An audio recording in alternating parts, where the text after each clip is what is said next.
Hello, welcome back to the Mr. Arsenal podcast for the League Cup quarter-final tie between Arsenal and Sunderland, the first of the four this week. We only got one on tonight for some bizarre reason, but it is what it is. As you can see, I'm joined by Melvin and Sam. How you doing, guys? Good evening. Good evening, everyone. Good evening. Hope it is a good evening. Touchwood. I better say, because we have got the lineup on the screen, and a lot of changes. Only two survivors from the weekend. We expected a lot of changes, but it'll be interesting to see the formation for clarity, so we say, because otherwise, a joke we mentioned last night, Sam, could be reality. I hope it's not. I really do. I hope it's just one pivot, Elneny just alone there, and you got Ødegaard and Smith-Rowe just in front. I hope, because Ødegaard you can't have him sitting deep. That doesn't work. Up front, be interesting to see how Nketiah and Balogun, if one of them are going to be out left, or if they're going to be more central, both of them, with maybe Smith-Rowe out left and a Pepe out right, or something like that. I don't know. There's some interesting things to see here, because when you're just looking at the players on the team sheet, it's not quite clear how they're going to play. Yeah. I mean, Melvin, what were your thoughts on the lineup? Anything you were concerned about? Yeah, I think it's very attacking line. Very, very attacking it is. I'm surprised that they didn't actually. We've got enough, people score goals and make goals now. I'm surprised that Maitland-Niles didn't get a look in, to be honest with you, to complement Elneny rather than Ødegaard. Because otherwise, if Ødegaard doesn't, number one, he's not a defensive midfielder. Ødegaard, we know that. And if he does play past the halfway line, Elneny by himself, I shudder to think what's going to happen. I really do. If they have a counter attack, I mean, they are League One, so if he can't come against League One opposition, Melvin, this question has got to be asked of Elneny. Yeah. Is Maitland-Niles injured? I don't know, because he's not even in the squad, is he? No, he's not even on the bench. I mean, the bench itself, you've got one sec. Got Patino there. I'd love to see Patino given a chance. I'll tell you that. Yeah, it's a very strong bench. We've got Ramsdale as a backup. Obviously, if Leno does stupidness or gets injured or something. We've got Tierney, Gabriel, Partey, Granit, Charlie Patino, you just mentioned there. Granit, Bukayo Saka, Martinelli, and Lacazette. So apart from Charlie, it's part of our first 11 on the bench. Really, it's just very, very strong, just in case anything goes wrong with the bench. Really, I'm really excited I hope we see Patino, because when you look at see who's on the bench, and Patino's got a place on the bench with them, I think it shows that Patino is progressing very well. At the under 23 level and in training, because he's there on the bench with all the big boys, isn't he? Yeah, I'm just a bit not worried, and I would have put him a little bit more in cotton wool, Smith-Rowe. I wouldn't have played him tonight straight away. Yeah, I can understand that. Yeah, he's played a lot. He's played a lot. He can always come on like he normally does if need be. Hopefully, it's not need be, and have a bit of magic and nick something. But to play him from the start, they're not going to let us play football. I wouldn't have thought. So I wouldn't have played him to start with. Just let him slowly get him back in the team, Smith-Rowe, which is brilliant. I wouldn't have risked him in a game like this. Do you reckon Sunderland are going to be dirty and try and I'm not saying they are, Sam. No, I'm being a bit unfair, I suppose, but they're not going to be as skillful as I wouldn't have thought. They have been playing well, evidently. So if they're not, how are they going to try and win it? We've seen this so many times before. I hope I'm wrong. I'd like to see them play a bit of football, but I don't think with the team that we've picked, they can afford to play too much football, Sunderland. No, they try and probably be a bit more physical, won't they? Probably. Yeah. Well, especially when their manager came out and infamously said before the draw, he wanted us or them lot down the road, as we would an easier draw. I just said very tongue in cheek. Come on, he's not that silly. Yeah, I know. Well, it turns out he's having his pre-game conference and all that with Sky. He apparently was in our academy as a youngster, and obviously we got. Oh, so that's where the bitterness comes from, then. Yeah, I was about to say that's. He said, tongue in cheek, obviously, he said, "I'm not bitter at all. They let me go at 14, but I'm not bitter." No, at all. No, that should just give us more motivation, right? That's the thing. Yeah. It's. So I think sometimes these managers don't realise that what they're saying can actually motivate the other team more than what they think. And with that motivating, all them travelling fans from Sunderland as well could be coming in and see their team on a good hiding to nothing, basically. Oh, I'd love them to Because get of that. Did you see that series, gentlemen? The Netflix thing. I watched both seasons. Sunderland Till I Die. Yeah, it's very good. Brilliant, fantastic, very good. They showed very well how you mismanage football club, basically. Yes, exactly right, exactly right. And from also both owners at the time. Yeah. And also, what passionate fans they are. Oh yeah, the fans are brilliant. Fans are fantastic. Can you imagine our fans going? Some of our fans going through. Not all of it's unfair, but some of our fans going through that. They wouldn't have remained Arsenal fans, would they? No, you could just see the way the board, you know, the director of football and everything. They had no regard for the club's finances. You could just see Jack Rodwell on 80K. Yeah, I know. And for a long term, that was as well. Yeah. That wasn't a year contract. That was quite a few years. That one. And then they got bloody relegated, and oh my god, yeah, like Chris said, they wanted to show us going to bounce back to the Premier. They got relegated. Oh, what a nightmare! And that Greg, so they went because they were so desperate for a striker. They basically ended up paying whatever for that Greg. Greg's what his name was, Greg or whatever. Peterborough guy or something, is it? Yeah, oh my god. Yeah, well, what happened was they said, no, we're not selling him. We'll give you a bit more. No, we're not selling him. We'll give you a bit more. Not yours. He got desperate at the end because they needed a striker. They needed a striker because they lost their striker, didn't they? He went off. He went somewhere. Bordeaux. He went to France, didn't he? He went to Bordeaux. And so they were desperate for a striker. So at the end, they just okay, we'll give you what you want, basically. Yeah. The teams are coming out, by the way. Sunderland on the way out now, and we're following behind them. But that was. I watched that, and I was like, the second season got me even more because the new owners that came in, they didn't live local. They lived down this way, basically. Put it that they way. were businessmen, weren't they? Right. They weren't football men either, and they just didn't have a clue how to run a club. One of them, what was it? The guy, one of like, basically hair, sort of had it all oiled back. Yeah. With a bit of a David Brent wanted to be a bit of a David oil, sort of pumping DJ music into I know. And things like that. That was his main concern. It was like a parody, wasn't it? It wasn't like a proper football club. Yeah, you're right. A film made. Yeah. Then if you would have told me that's a film, obviously I would have recognised some of the players. You said that's a film. I go, crap film, wouldn't it? But no, it's true life. No, it can't be true life. No one would do that in true life. It has to be a film. Like you say, it's like a parody. Like a mockumentary. Yeah. Oh my god! Yeah, let's have some dance music, get the crowd going. Don't worry about the football on the pitch. That won't get them going. Don't worry about little things like that. Oh, what was the other one? What was it? They did the Boxing Day match on that second season. And he was the guy was so concerned about attendance. He wanted to sell out and all that. He wanted to break They wanted to break the League One record for that overall in history. And it was all there. We ain't saying enough. You got to pump it. You got to promote. In a time where the team weren't performing, promote. And on the day, it turned out they did break the record, and he sacked the staff off. It was like, because there was that secretary, wasn't there? Who he kept asking for all the figures, and she couldn't quite give him all the updates. Because still counting, because he couldn't understand that there were different difficult things there to figure out. And so when the final figures came in and they weren't exactly as he thought, he sacked her, the secretary. Yeah. And also, I think one of them, if I remember rightly, he was having a go at one of the women because he wanted to know about the attendance that day. But it hadn't been on the ground yet. That's the same so bird, you know what it is. So that's why she was giving them different numbers. Because it's as they were going along.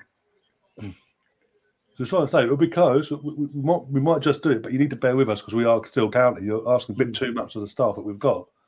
We can't see in the future how many is going to come through the turnstiles. You've got to wait till everyone's in.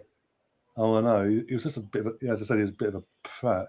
And the other guy was no better. As you said, he paid over the Oxford World Greg. He panicked. But they weren't football men. Oh, we just got a pair of mugs, weren't they, really? Yeah. And I look at some French lad, 24-year-old lad that runs the club now, apparently. According to this, about to kick off, by the way.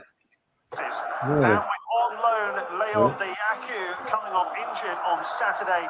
Elliot Embleton earns a start in midfield. Top scorer is Scottish striker. Steve's in the chat as well. But all the regulars popping in now. It's cool. Oh dear. Come on, don't let us down tonight. We're at the Emirates as well, so we should bloody give him a hiding. Oh yeah, should do. Oh, Sunderland not taking the knee. The players aren't taking the knee. Sunderland players, I mean. Wow. Some are, some aren't. No, none of them are. Sorry, you're right. None No. of them are. It was just no. That's a bit. You guys are watching on telly, then I got it on a soppy stream. Well behind you guys. There we go, underway now. Oh dear. We've just literally kicked off. I'm like 9 seconds in on mine. Yeah, we're just the players haven't taken a knee yet on mine.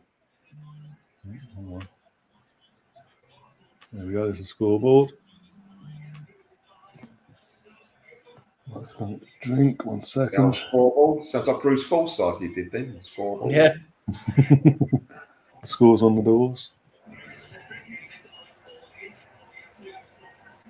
Bloody hell, well behind. I'm hoping Pepe turns up today. He's got no excuse. We can't turn up against League One. He must be injured as well, mustn't he? Chambers. Not to get into this team.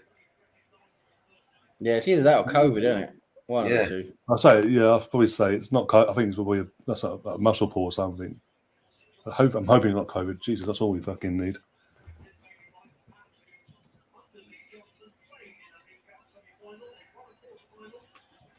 Beat's got the same. Balogun could score 5 goals and still not earn a place.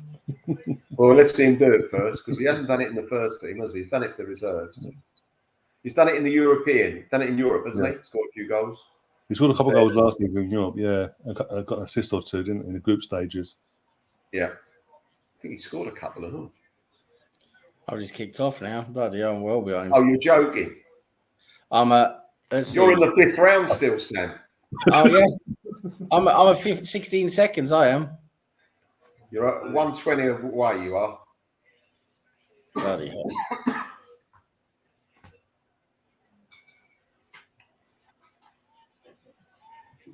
Oh, we've got Cedric out on the right. I forgot that. You know, the funny thing is, Sam, when you see, no disrespect, it sounds like it, but when you see someone like Cedric and Chambers playing at right back, you realise how good our other right back is. Yeah, damn right. He's very good.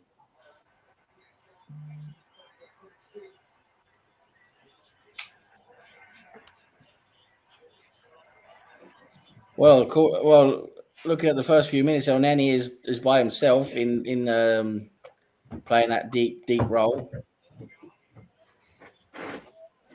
and Smith Rowe and Erdegaard are in front of him in a more attacking role. So that's good.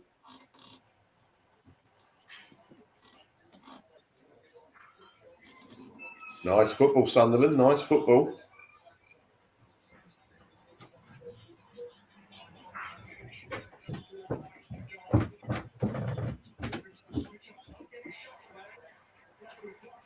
Pritchard, he played for Norwich, didn't he? And Spurs. Pritchard. Did he? Yeah, I think so. And rings a bell. Rings a bell. Oh dear. Yoink.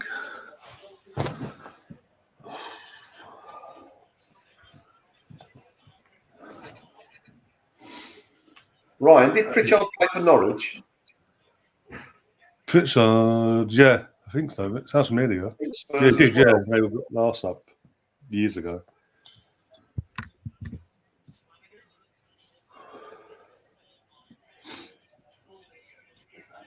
It's going to say an ESR playing as a false 9 like Foden was. We've got 2 strikers in the pitch, so I shouldn't have to. Nice ball. Oh. My main concern is Cedric, really, and that first 11. Oh, offside, Pepe. How could he be offside, Pepe? Come on, man. Think about it, Pepe. Think about your starting position, mate. Come on. Yeah. I know VAR. No. Is it? Oh, I thought it would be by now.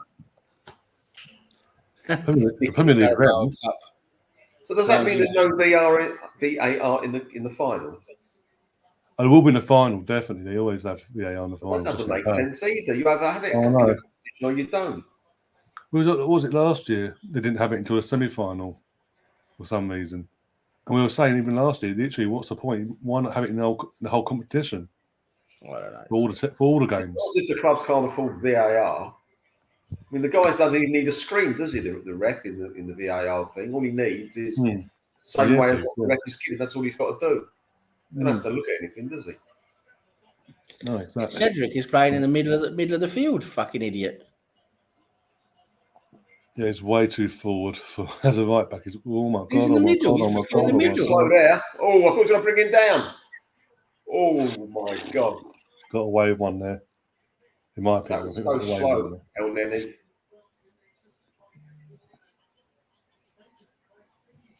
He's playing a more demanding role today, El Neni, because he's by Go on. Go on, Balogun. Is this Balogun? Yeah. Pass it. Oh, he's gone for shot instead. And then they don't fuck me up. Has he gone to the Aubameyang School of Finishing? Oh, he basically tried to take it on his own, basically, and then had a pop off and it hit the defender's face, basically. Oh, so he's gone to Aubameyang School of Finishing then. Oh. Nice cross.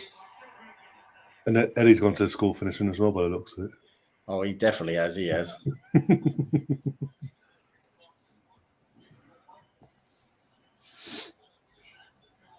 Let's have a look here. Oh, he died. No. That's a booking, in my opinion.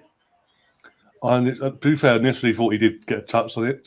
He did touch him at some point, but looking at the replays, nowhere near. He done it himself. He should get booked for that because that was looking for it. Yeah. Is he related to a guy called H. Kane at all? Do you know? Possibly. Might have, is he under 20? No, the under 18 captain for England by any chance? Oh, that's true. Yeah. You see all the tweets Hackett came out with, Keith Hackett. Yeah, I was reading that on. He really laid into the referees yesterday, didn't he? No, that's a bit there was someone on sports television today, Dermot Gallagher, is it? Oh, Dermot Gallagher, he's a dickhead. He was defending the decision not to send him off. Yeah. And he was so vile with it. He was getting nasty. Did you see that one, Ryan? Yeah.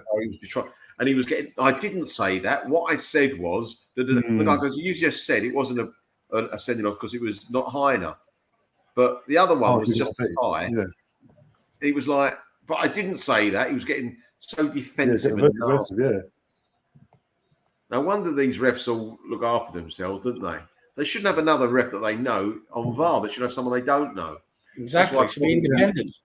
Exactly. That's why probably the European championships are better. They don't have people that know each other. They've got matey. You look after me, I'll look after you. Nudge. Also, these channels at Sky and BT have these like Sky have Dermot Gallagher. What was it? Peter Walton for BT. Oh, Peter Walton. Peter, I hate Arsenal. Walton. You mean? Is that the one you mean? Yeah, basically. What they shouldn't. These channels shouldn't be having these ex-refs on that are still on the payroll because they're literally still like that. Of course, they're going to say what they're going to say because they're defending their mates. They still probably go out from drinking. They still socialise with them, probably. They're not going to slaughter them, are they? No, exactly. Probably. That's a joke. Absolute joke. Riley needs to be sacked. There's a few referees. Hackett has said that things won't change. We've been saying it for the last year and a half, but until Riley's gone, things won't get any better. And Hackett came out and said that the other day on Twitter. Yeah. We've got none at the We'll have none at the European Championships. Is that right? Refs? We haven't got any English refs in the championships. We won't have any at the World Cup at this rate. No. World Cup. They're that poor. And yet, I think there's only 2 countries in Europe that have professional refs. Is that right? Yeah, that's an Italy. We're one of them. We've got no refs in there. That's telling you something. Yeah. It's just so poorly run, the whole thing, as the referee organisation and everything. It's just so poorly run. What's even hacked me off today, actually, is Klopp's got slap in the wrist, don't do it again, basically, after he's commented about Tierney over the weekend, the referee. you imagine if Wenger did that? All the times Wenger came out and said this, pretty much say similar things, if not lesser. And Wenger never went on the pitch, though, did he? And said it like he did. He went up to the referee after the game, Klopp, and I understood his frustration, don't get me wrong, and he gave it to him. And yet he gets away with it. Wenger never went on the pitch and did that. Oh, no. But what he did, Wenger, which was outrageous, he kicked the water bottle away. Do you remember? Yeah, into thin air. How dare he kick it out of thin air? I know, it's shocking. Well, they should never let him manage a game. Well, that was good. That was good by the Sunderland player. Yeah, Mark saying in the chat, by the way, one of the reasons apparently why Kane didn't go was because Robertson's leg wasn't on the ground; it was in the air. Oh, shut up! He'd have broken his leg in 5 places if it stayed on the deck. No, even that, even in the air, if Kane's boot, the studs that were showing, had actually made connection and full connect into his leg in the air or planted, as you say, he wouldn't be playing for the rest of the season, basically. That could be a career-threatening tackle. But look how quick the VAR lot told the ref to go and look it on the screen for Robertson's challenge. But for Kane, it was like, what? What's happened? Pepe, you are so shit, honestly. Pepe, fucking hell. He can't even beat a first division player, can he? That's a problem we got. Go on, Bergen. That's real photo of us. Right. No. Don't know. We're going to get some crisps. We're seeing what Sunderland's game plan is: soak it up and try and get us on the counter every now and then. We thought it could be something like that. Yeah. They're going to attack us, are they? Oh, no, obviously they don't. It's going to be break. It's going to be on the break. Yeah. No matter what lineup we put out tonight, they knew that we were going to be strong enough to put them to the sword if we wanted to. If they wanted to play football with us, we would put them to the sword. Come on, Mike, do something with it. Bit too slow for my liking, though. Yeah, I know. Go on. Get out of the way. Move out of the way. Oh. Go on, Pepe, you boss. Oh, yeah. Oh, come on. It took too long, mate. He could have literally just brought it back on his weaker foot, then opened it up and hit it back on his strong foot again. But create the space, basically. Almost a noggy, and then Pepe just took the touch. But He could have put it on his right foot, couldn't he? Dragged on his right foot then. And whacked it.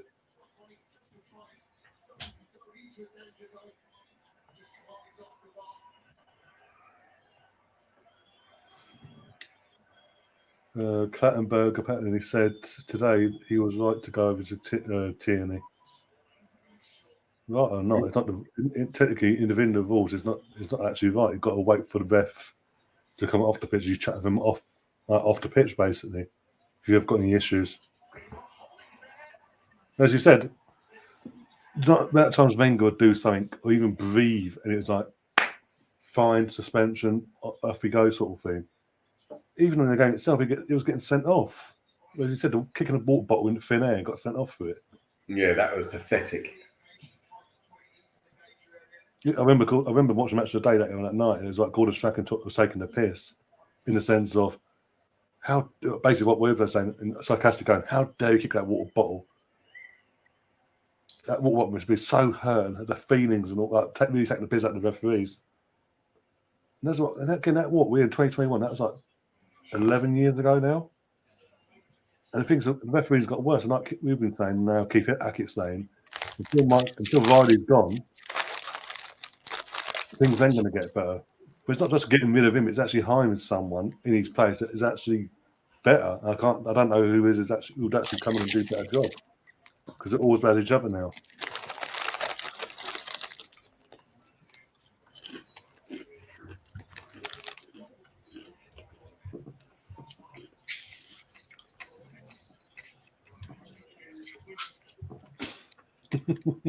Steve saying Paul Tierney was terribly close to entering the Mike Dean territory of incompetence.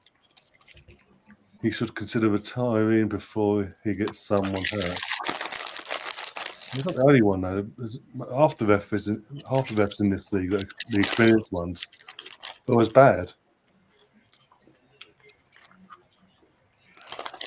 Wasn't it Keith Hackett put a tweet out saying, or someone put a tweet out saying, the refs actually every season they look into players' behaviour basically in their previous record, like years gone by, and when they had their last red card and this, that, and the other.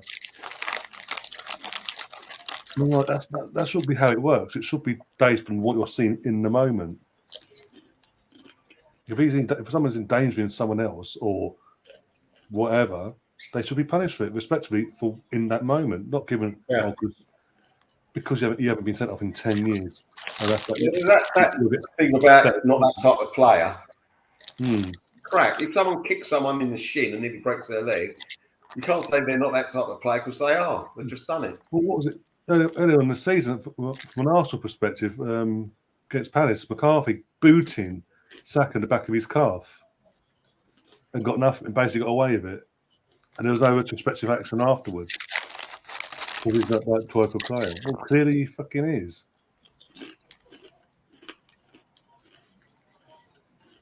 What have I got on Cedric saying no for this set piece? Don't let Cedric take it as a take.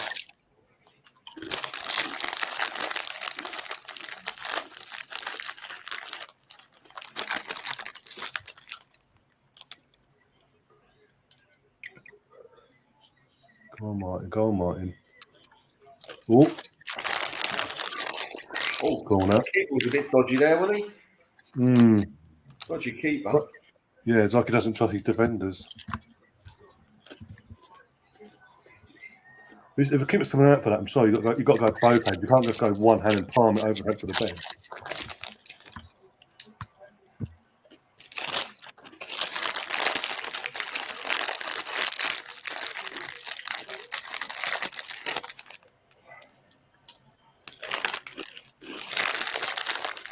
Oh, it's in.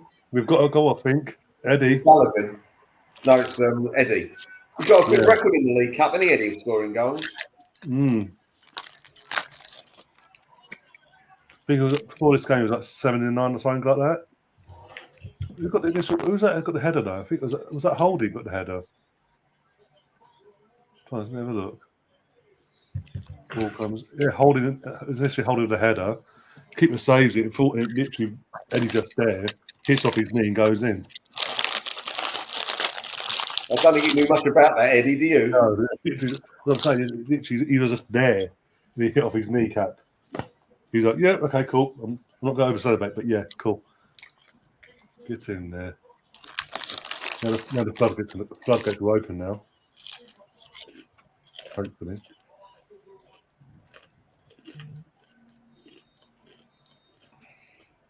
He scored in the last game, didn't he, League Cup? Was it? Against Leeds, yeah. Leeds? By the skin of his teeth. Well, again, by the skin of his teeth. He almost buggered that one up. Kicked it up in the air, didn't he? Yeah.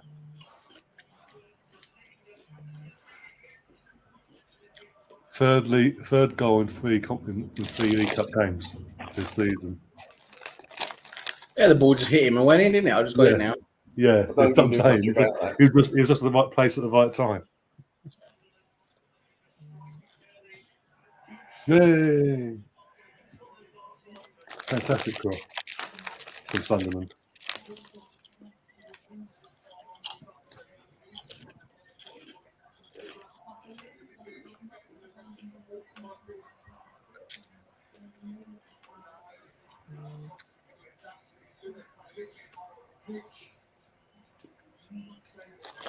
What are they doing?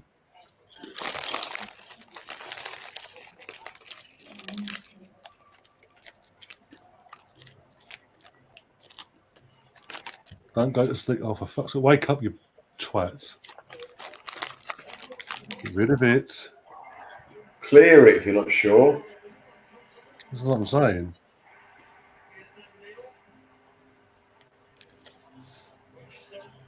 Now they want to attack. Oh my god.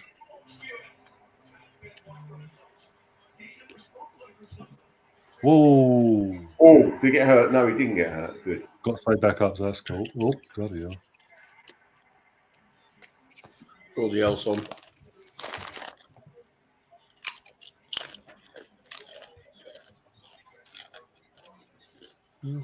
No point giving it to El Nini because he's just going to give it back to you. Exactly, yeah. I don't want it. You have it.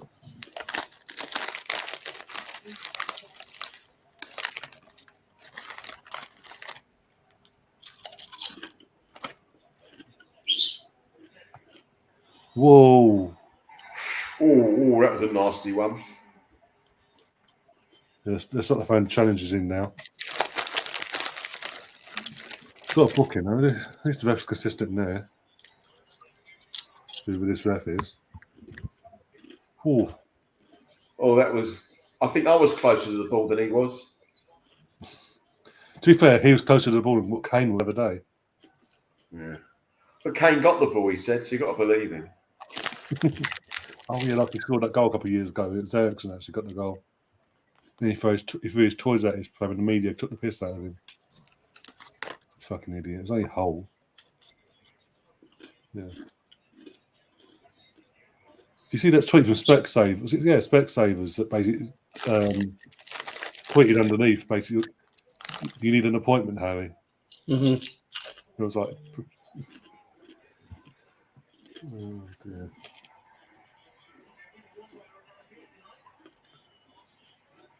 That's better, Arsenal. Play round them.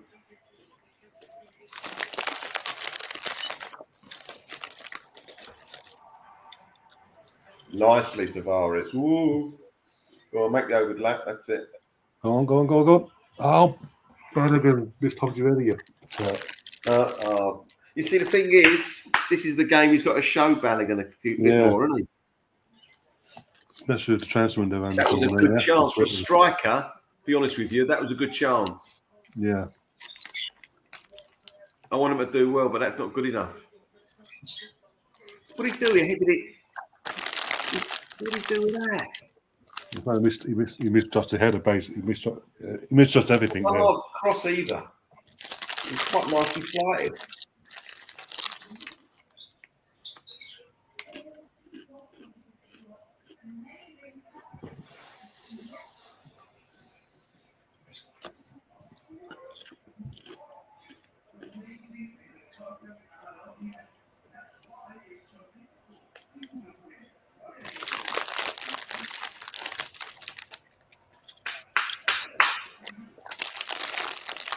Yeah. It's decent talent from the fans, by the way, considering who we're playing. And the fact that obviously COVID and all that. Decent turnout from what I'm seeing. Oh dear.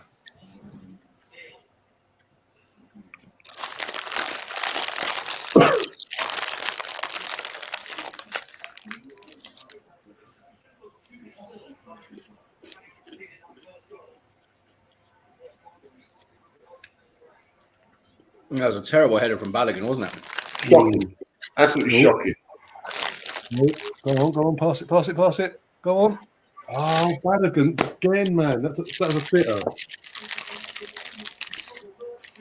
Sake, man. Oh, you're Aubameyang in disguise. Oh, mate, it was worse than Aubameyang. Put it that. Yeah, I think, to be fair to Ayoba in disguise. To be fair to Balogun, now he's obviously learning his trade, whereas Aubameyang's an experienced player. But yeah, you'll see in a second. You'll be like, yeah. Leno.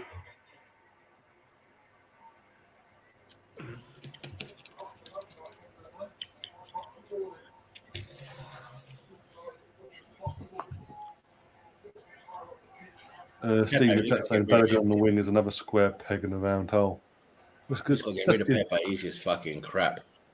It doesn't matter where he's playing. You shouldn't miss a header like that, even if you are playing out of position. There's that, and the fact he sort of missed that chance just a minute ago. With his hits at the goalkeeper. It's a little bit behind him, the ball, I think.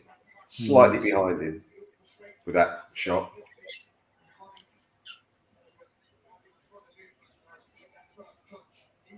Oh, Yeah, you've seen it. El Nene, come on, mate. You're allowed to put it forward, mate. that is a shot he should be scoring all day long, that. You say that, Sam, but he was slightly behind him, the ball. Yeah, but he should He still be. did have a lot of space to get into as He well. should still be getting that into the corner. Yeah.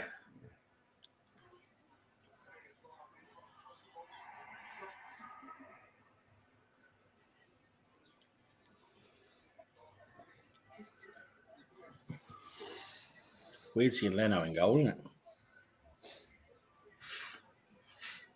Amazing what happens when the game's around the corner. He suddenly comes back from an injury.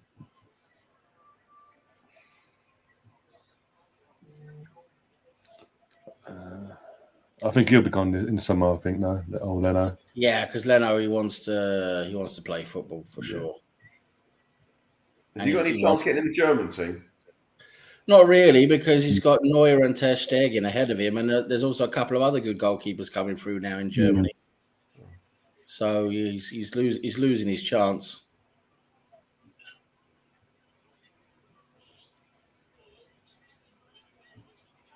Good ball catch from a Sunderland player. God, what a good ball. Oh, one sec. Defend this first. Hopefully.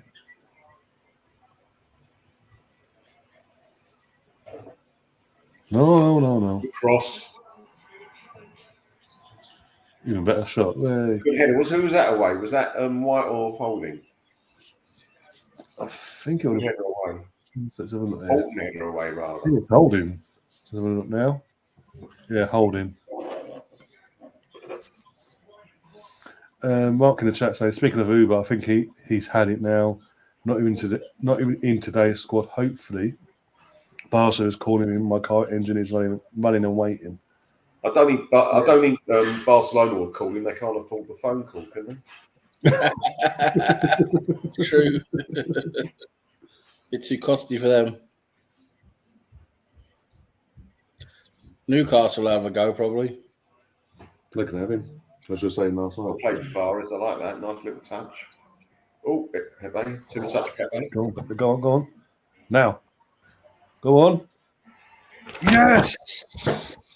I thought he was going to put it in the far post, Ryan. That's what I thought. That looked the obvious choice. Yeah, that's his 99 out of 100 choice, isn't it? Yeah.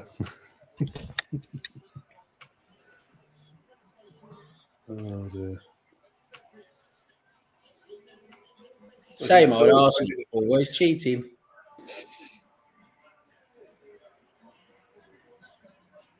This referee fancies himself, doesn't he?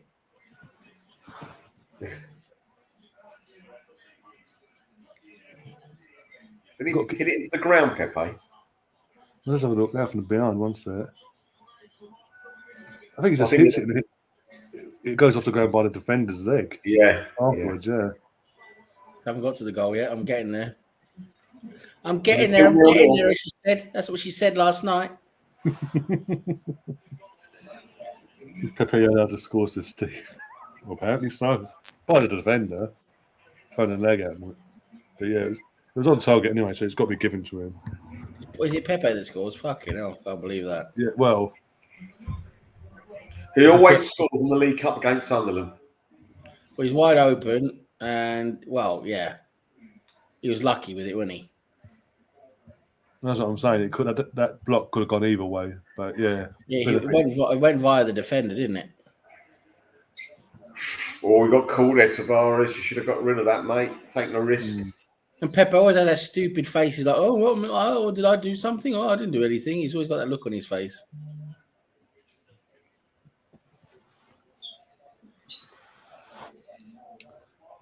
Robert Jones is the very first year in the Prem. Oh, okay. We haven't had him before, so this is his first time. Yet, have we? No, not in the Prem anyway. They got to train him up first for the Prem. They got to show him did not give Arsenal anything. and also with Harry Kane, no matter what he does, he could literally break a player's leg. You can't send him off no matter what. He's England captain. I'll send off Harry Kane just because he's Harry Kane. I would. Even if he studs someone in the face, it's okay. It's only a booking. I would give him a red card in the first minute. Fuck off, Cade. I hate you. What did I do? You breathed on me. Well, I say breathe, just drowned me basically, didn't he?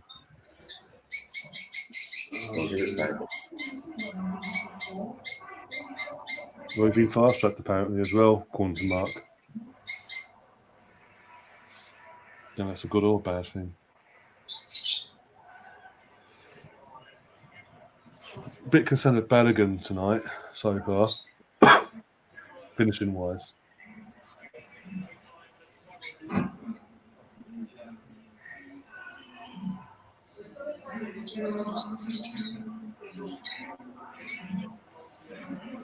You got definitely all that bike.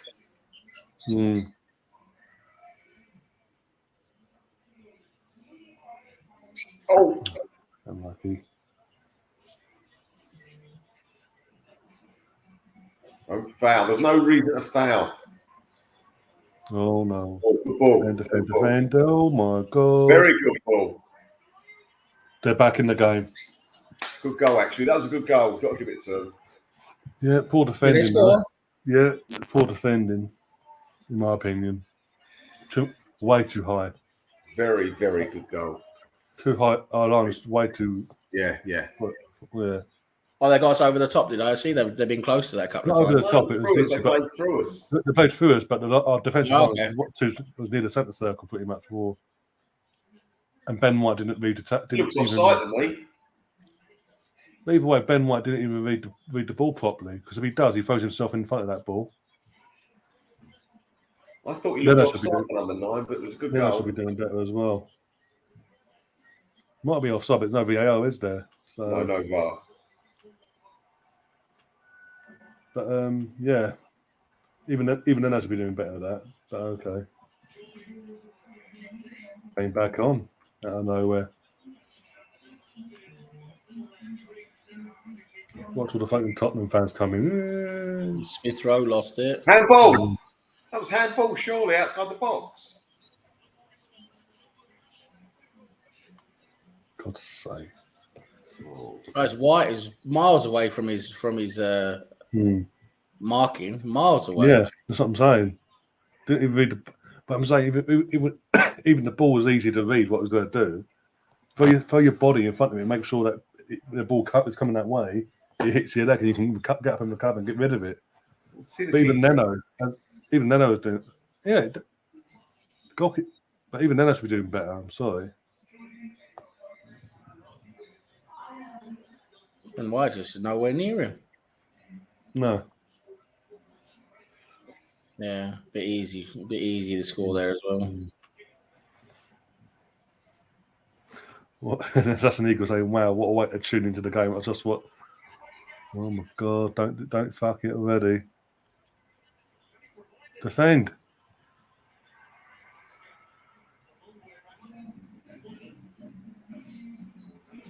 I just watched the last minute of the game, and they get a goal back. Yeah, talk about time. You literally just popped. It usually popped in my chat, mate. That happened. I was like, oh. Wasn't that handball by the goalkeeper outside his area? I thought, Sam. Yeah. I thought it was. Way out of his box. And again, the linesman's nearby that, so it's not like he's on the other side of the pitch. So how can he not see that? Or being very lazy tactical in the defensive half now. You just see a replay of that. Come on. They will show it. They will show it.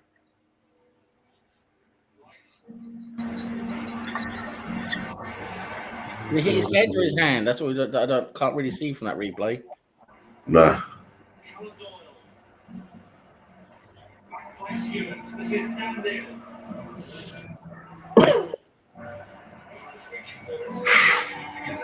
Get rid of it.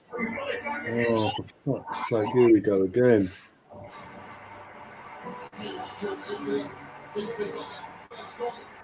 Is he wearing a syrup holding? I think so. No, because he had a transplant, didn't he? In the summer, he had a hair transplant and obviously he had it grow back. Yeah, did the old hair transplant treatment and bloody shaved it all off, and then it's grown back like that. So yeah, may as well have.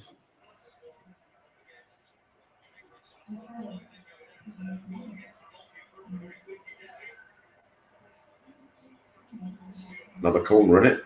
Yeah. Yeah, corner the other side. On the other side from Tavares' header there.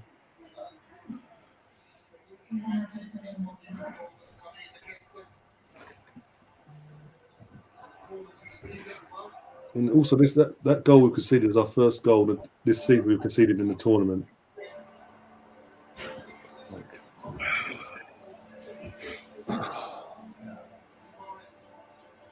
Yeah, look at.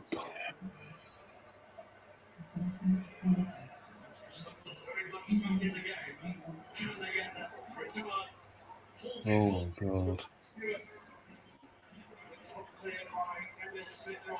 Oh, what the fuck was that, Pepe, you dick? He hasn't lost his touch, has he? No.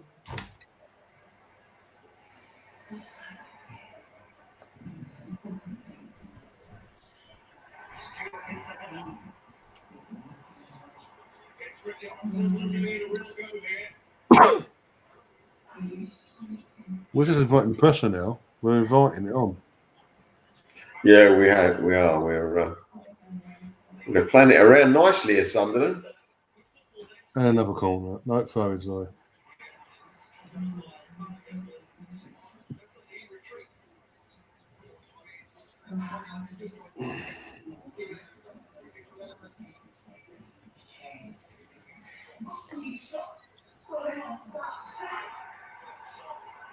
Well, no, Smith or something back.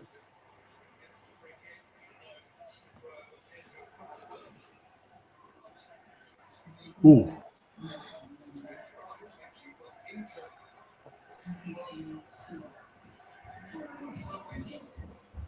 Oh, quite enough free kick. How's it their free kick?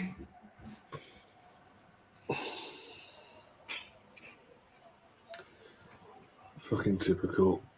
Start off well, go 2 goals up, and then we would have either thrown it away like that.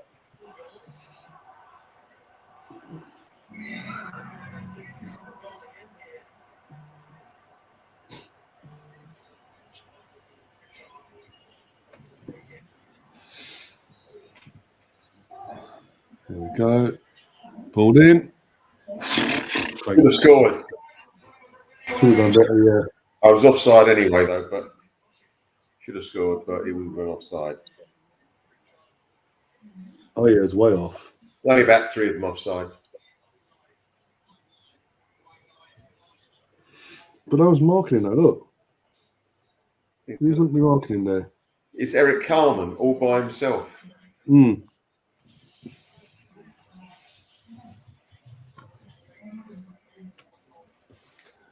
Greeny's saying no, he hasn't never had one in the first place. In terms of a comment about Rob Holding's hair situation. He's got Donald Trump's hair on, hasn't he? Evening, Mark. What's going to get us going here?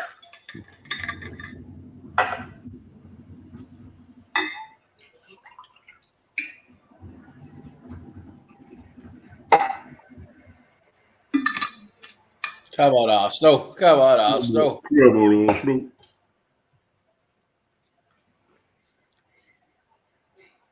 These black cats, bloody kill them. Why are they called the Black Cat? Seriously. I think it's something to do with the mines. Oh, right. Black Cat.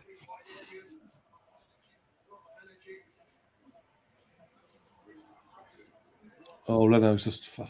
What was that? You must be a little bit ahead of me, you know, Ryan. It must be like a second or so, but yeah. Yeah, Leno's How did that Sunderland player miss that header? He had the whole goal in front of him. He was offside though, but yeah. Yeah. No one marking him either. Target. Come on, Nice come on. ball. Pepe. Fuck's sake, take your time. Oh my god. Poor ball, wasn't it? Yeah. A measured ball would have been all right there. Again, another one. Fuck's sake. Are you George Bernard? How's Pepe struggling against League One opposition? And Cedric as Pepe well. is crap. He is primer crap. And there's a reason why Arteta doesn't even choose him anymore, because he's absolutely shite. Greeny's in the chat saying, when we sell Uber, can we do a buy one, get one free with Pepe? We need to get rid of Orba, we need to get rid of Pepe, and for whatever, I don't know, 50 quid we can get for them, we need to put that towards a striker. Oh,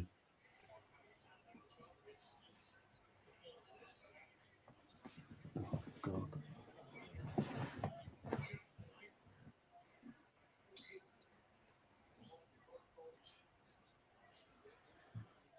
Go on, lads.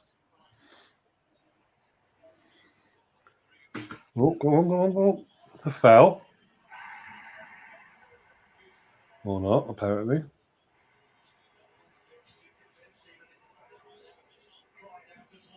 Pepe, you fucking mug.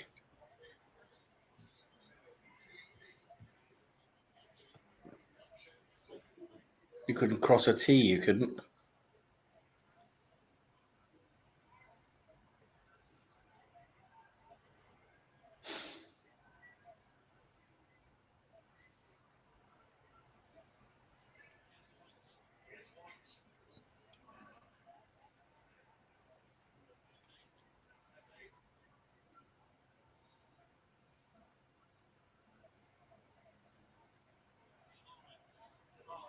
I'll read the game. Oh, unlucky. Try something different. What is that? He's doing?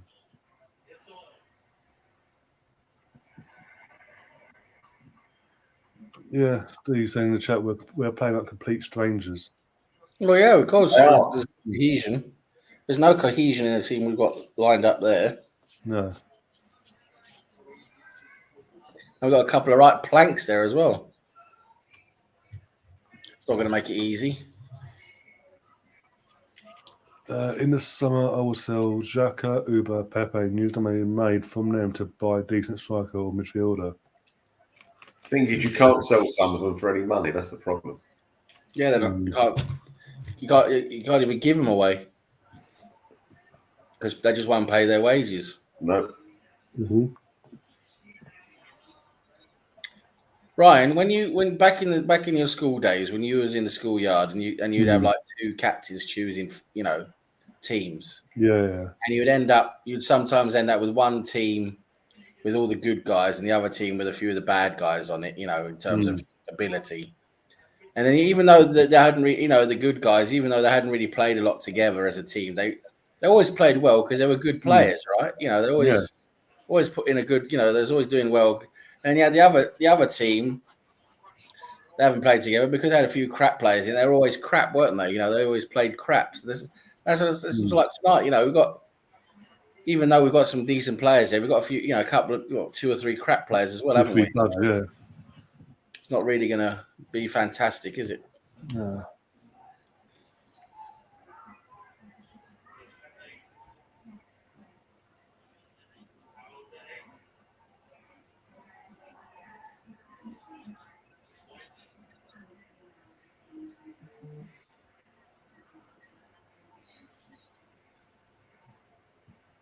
When I heard we first signed El Neni, I thought he was Spanish.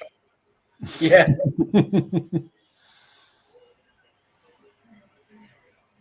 Oh, for God's sake.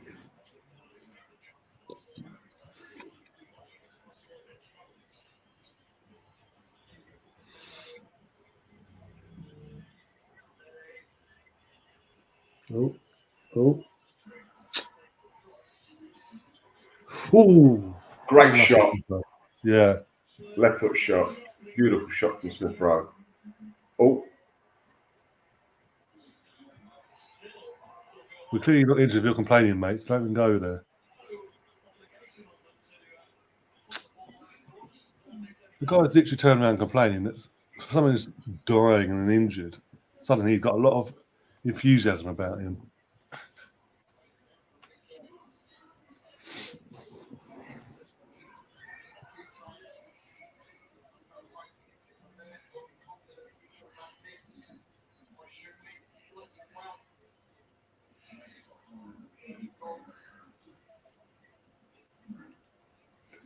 So what time's that kick-off on Saturday? I'll double check. I think it's 3 o'clock. I'll double check now. Because not on And that's TV. away to Norwich, isn't it? We're away to Norwich, but we're not on TV. I don't think. Oh, right. So we have to find a way, so we say, as we always do. Speak to the gods.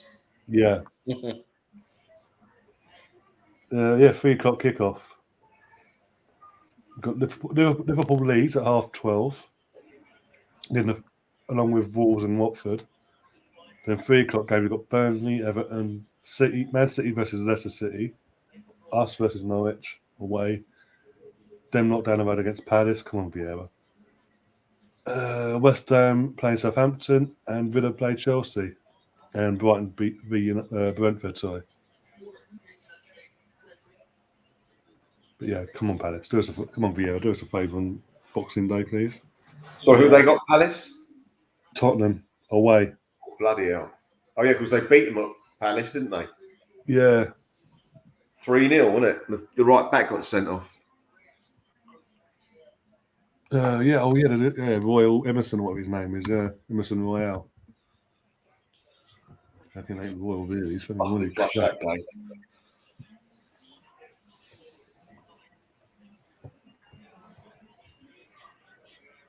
Make the sub.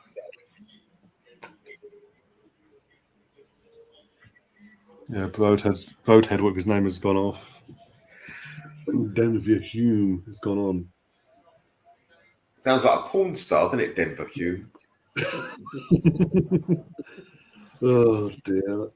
Only you would know, Melvin. Only you would know. Yeah.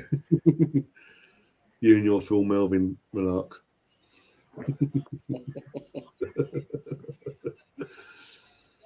That's why you got the dungeon, isn't it? Yeah. You don't remember for Christmas? Oh dear.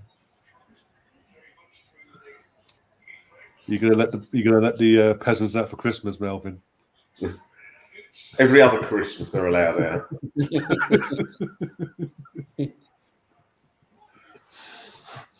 Oh dear.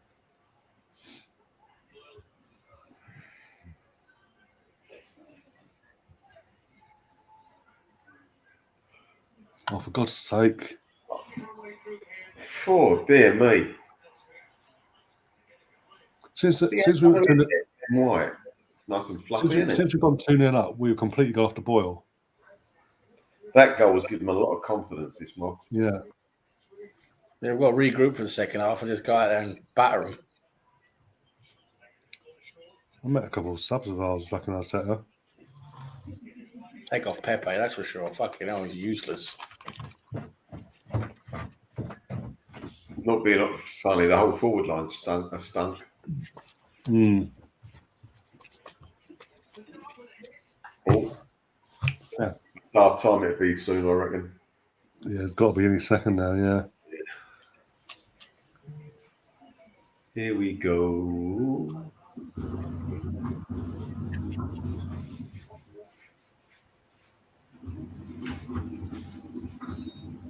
There we go. Half-time whistle. Right. 2-1 up. Should be. He's happy. The manager is happy. Don't disagree with that. Just in Right, the China. gentlemen, I'll see you. Just going to rub myself down with a football program. I'll be back in about 10-15 minutes. All right? You know, All right. Oh, dear, I'll put you on mute. One sec. Oh, dear. Are you on pause? I'm not, no.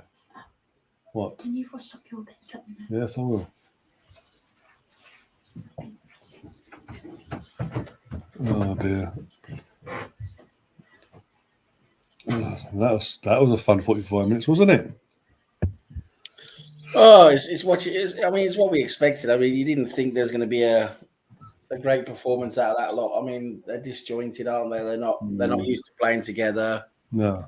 You got the likes of El Neni and Pepe and Balogun and Nketiah in the team. Is not really going to be fireworks football, is it? It's going to be difficult. It's going to be, it's going to be slow and not that great. But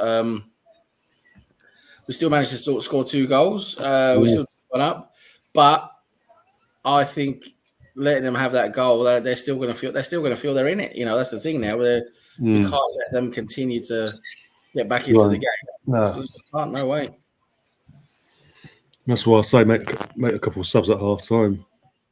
I think you get 5 subs in the League Cup, don't you? So make a couple at half time in the attacking sense. Get Pepe off.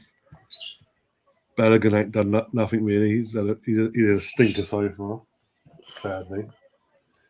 And like Melvin said, this was a game for him that he needed to show his value really. Exactly. These are the chances you get.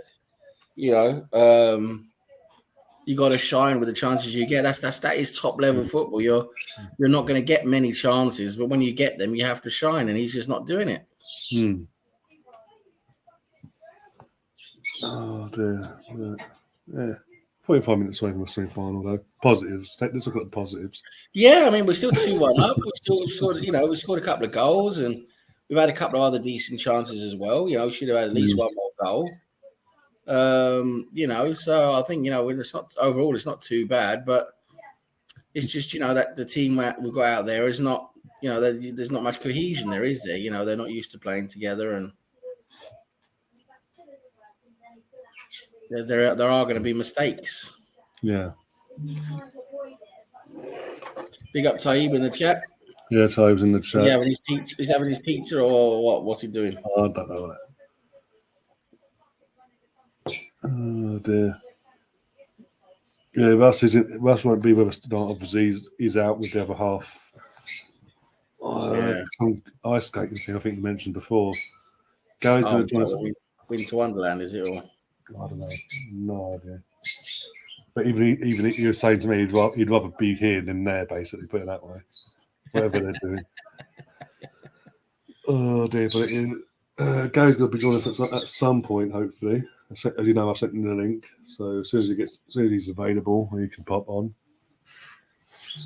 But yeah, I don't want to be doing a podcast tomorrow saying what the fuck went wrong tonight.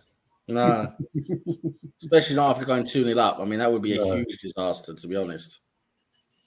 Yeah, I mean, 2-0 up against Sunderland, you can't let Sunderland come back and win a game from 2-0 up. Well, especially with all due respect, they're 2 leagues below us. No matter what team we put out on, we should be winning comfortably. Yeah. Yeah. But we're making such hard. We're 2-0 up, and then that goal came out of nowhere from them. And since then, it's been pretty much all Sunderland, all by about 5 minutes worth of that remaining part of the half. Yeah. And we just sat back and we're just dropping back and dropping back and dropping back, well, and allowing them to get into the game. Grow. We're sitting back, aren't we, and sort of like taking a breather, but we shouldn't be. We should try and keep the intensity up there.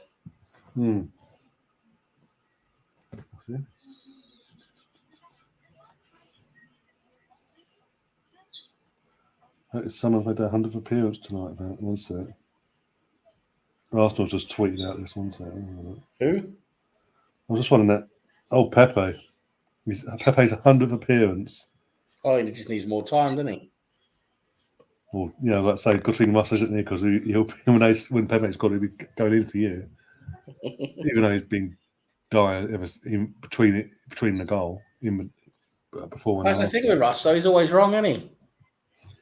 He's wrong about Pepe. He's wrong about Erdegaard. He's wrong about Xhaka. He's just generally wrong, isn't he? That's the thing with Russ. You said it, not me. Well, it's true, isn't it? He says Xhaka's a good football player. He's not. He said Pepe just needed more time. Well, he's crap. He's played 100 games now. Mr. Bungle's in the chat. And he previously said Erdegaard was not much good. Well, he's had to eat those words, hasn't he? Even tonight, Odegaard was, when he's got the ball, he looks way above and beyond. You can tell the difference in class between Odegaard and the Sunderland team. But there's certain players that other players you'd expect to be in that level, but they're not performing like it. Yeah, you can see his passing quite well, and he's moving the ball around quite well. But he hasn't got the same players around him as he normally does. There's no Martinelli there. There's no Saka there. There's no Lacazette there.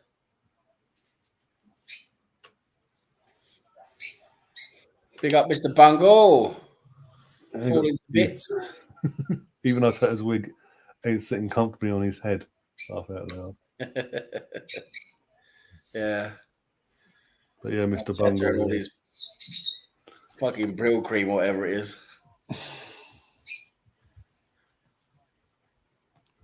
I remember at college, what was it, years ago? Obviously, this I was had in my particular year group.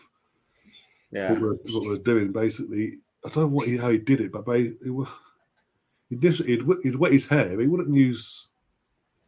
He was an English lad as well. He wasn't Spanish. Like, he had no Spanish, Italian bloodline or nothing like that. Yeah. But he'd wet his hair back, and then like get oil and just put oil through it. Yeah. And it'd have that sort of same effect what we see from the likes of Arteta and all that sort of slip back, oily, wet look. He liked to look dapper. The amount of times you've got to wash it, obviously putting oil in there. The amount of times you don't got to wash it out afterwards. Yeah. Bloody hell. That's the thing with all those products. You gotta fucking wash them out afterwards. Mm-hmm. Big up, Bungle. Nice to see you, mate. Got your mince pies ready for Christmas? Yeah, got your mince pies warmed up, ready to go. Bit of Granny Norma cream on them. Oh dear. What was everyone's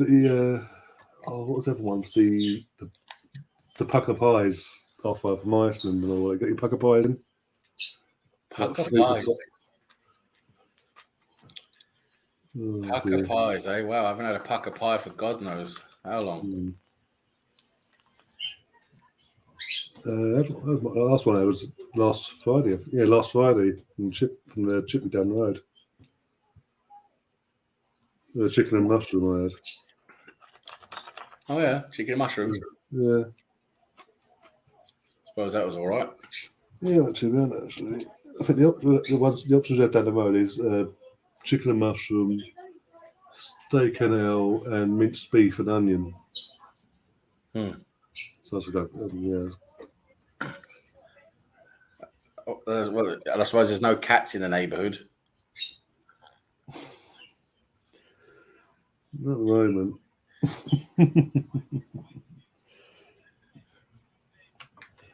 I'll try to be sensible for now, says Mr. Bungle. Mr. Bungle and sensible, those two words don't go. I mean, that doesn't go together, does it? Oh dear. I don't know, we have to send Troy in to make sure you're okay there, Mr. Bungle.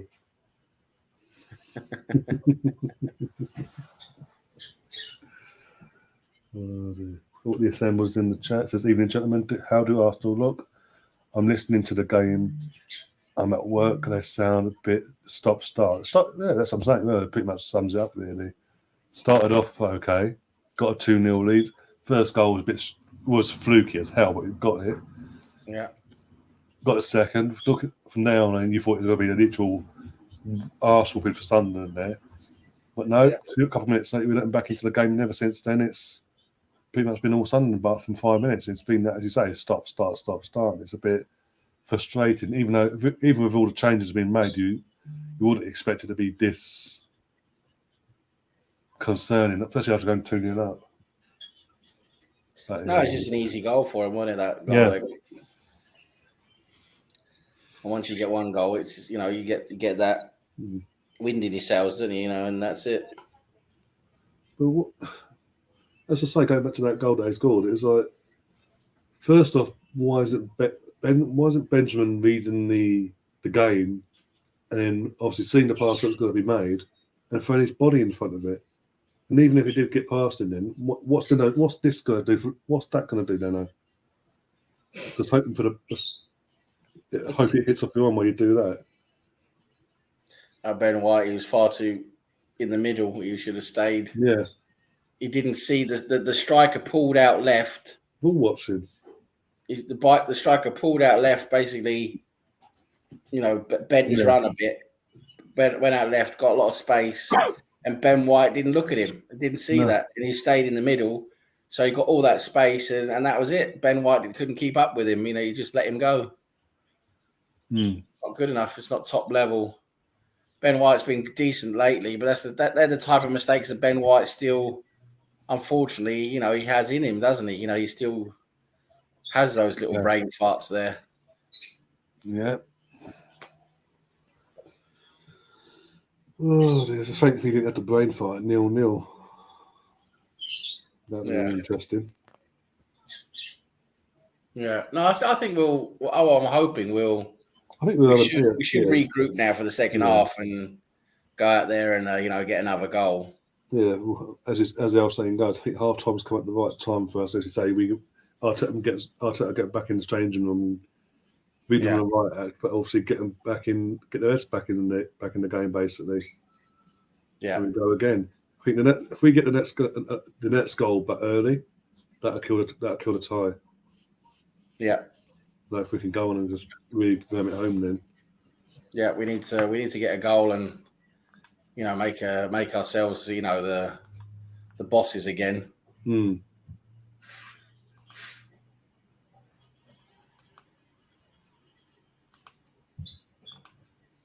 Yeah, El Neni hasn't really looked good. I see a lot of people on Twitter slating him.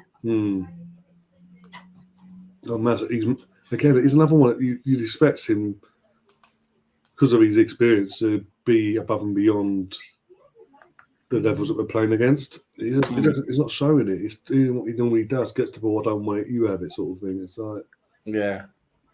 But at the end of the day, though, El Neni's not suited to be a single pivot. You see, no, he doesn't suit that role. He's much more suited together with someone who can protect him a bit. And would you take him to put Granit on instead? He's just someone to get the ball from defence and just give it to someone else. He's good at that.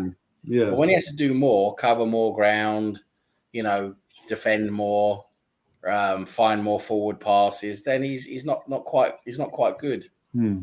So like today, being a single pivot, he has to cover more ground. He has to more forward passes. He's just not doing it. Arsenal just come out and said that Chambers has got COVID. Okay, we'll see him and make the nose, and they must have been kissing each other then. You watch because the Premier League are going to force. If anyone doesn't know, Premier League had their meeting yesterday with the clubs, like in our case, Villa and all that. And obviously they're forcing through. Obviously these festive fixtures, Premier League wise, are going to go ahead. Obviously, it's Boxing Day, the 28th, and New Year's. You watch, there's going to be more outbreaks, and we're going to be one of the ones that suffer. I guarantee it. Because everyone else has suffered so far. It'll be a miracle if we don't get an outbreak at our club. Yeah, we're just waiting for it, aren't we? Yeah. The thing is, if that happens, lots of our tech are going to come out and go, well, this could have been avoided, but all you thought was in your fucking pockets. Well, we can't upset Amazon. We can't upset BT or Sky. What's it got to take? Oh, behind closed doors again. Yeah, that's going to be a lot of fun. Or suspended it, or suspend the season until further notice again, like a couple of years ago. No, thank you. There's a lot of weird decisions, aren't there? There are a lot of decisions that are difficult to understand, aren't there? Yeah. From a moral point of view, I mean, they're always made from a financial point of view, aren't they? Of course, it's for them to keep making money. That's why they do it. But from a moral, standpoint, in terms of what should be right, they never make sense, do they? These decisions. The game's just got underway, and one of their players has just gone down injured, literally at the kickoff. Our players? No, one Sunderland player. Oh, okay. Don't know what's happened there, but yeah. Mark's in the chat as well. Ainsley has a virus, but it's not COVID, so they've just said. So he's got flu, basically got normal flu. Fair enough. At least we're doing either way, we're doing the sensible thing then, and let them. Obviously, Chambers self-isolate, but also with Ainsley, stay home and get some rest. Yeah. So I'm kicking off now, just about. Yeah, now I just kicked off. Yeah, it just randomly goes down. It goes to a 50-50 and then starts hopping and falls to the floor.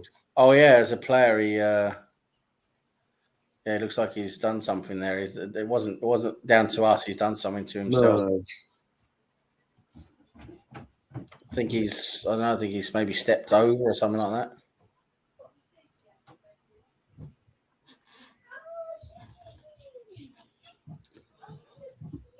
Come on.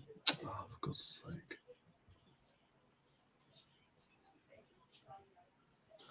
Oh, Mark's in the chat, sorry. Didn't see that. Says, hi guys, big up Mark. He's here for a while. How you do? Hope you keeping well and obviously ready for Christmas and all that. And touch wood. Oh, Mark Darby. Wow, I haven't seen him for ages. That's what I'm saying. Hope you're doing well. Yeah, hope you're ready for obviously Christmas and all that, and whatever you got planned does go ahead, and there's no situations that arise that fuck that up basically. So they say we're going to avoid the word today from now on. I've heard it all day on the news. It does my head in. The assembled says, I'm so fed up with this structure. We use these players. They never seem to be playing to their strengths. Then the players are accused of having attitude problems. Yeah, I mean, they are used a lot in not their best roles. Oh my God. Thank God that was over here. But yeah, sorry. But right now, with our first team, I think we're in a pretty good place, to be honest. Yeah, obviously, we've got to remember this team out here is not our first team. This is mostly our second string. Melvin's back. Hi, just a thought.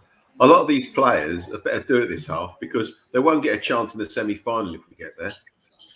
No, we've got to take it more seriously in the semi-final. So yeah, we've got to do it either tonight or forget about it. Well, exactly. Especially there's rumours that the semi-final could be played over a one-off game, not a two-legged affair. Oh, is that right? There's rumours. It's not confirmed yet. The clubs are asking for it to be that case to sort of ease the pressure on them in the January period. Has he made any changes? Nope. None of them. Neither team has, to be honest. This half time, but no. From our perspective, nothing's changed. Oh, go on, other guy.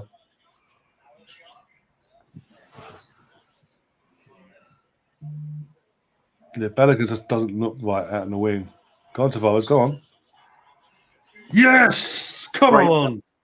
Well done, Eddie. That's an Eddie special, that little flick, isn't it? Yeah. Needed that. What did I say at half time? Mr. Mark. Yeah. He don't mind, as I said before, he doesn't mind a League Cup goal. Yeah, I was saying at half time we need to get the next goal and early to sort of take the pressure, like ease that worry. Yeah, he had a lot of confidence under them, and rightly so. Good cross on the Tavares there, actually. Oh.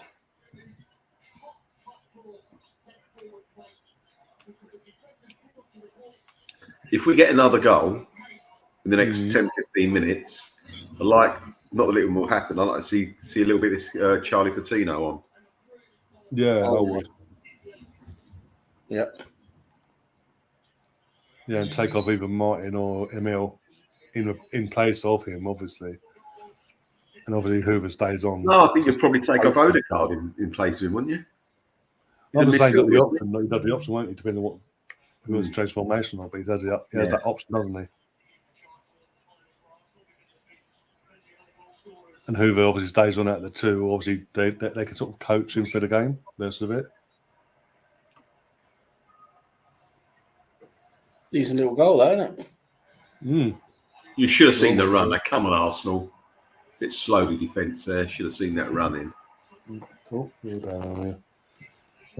No, I'll let you out then. I'm coming.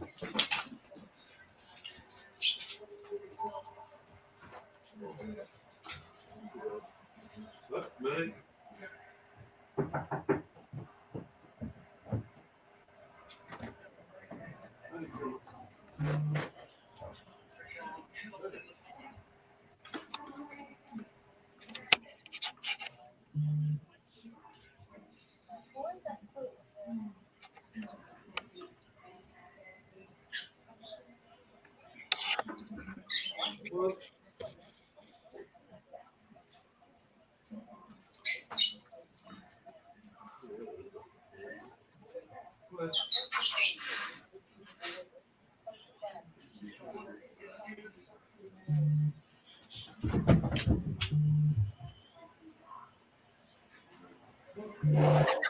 Merry Christmas to you too, Mark.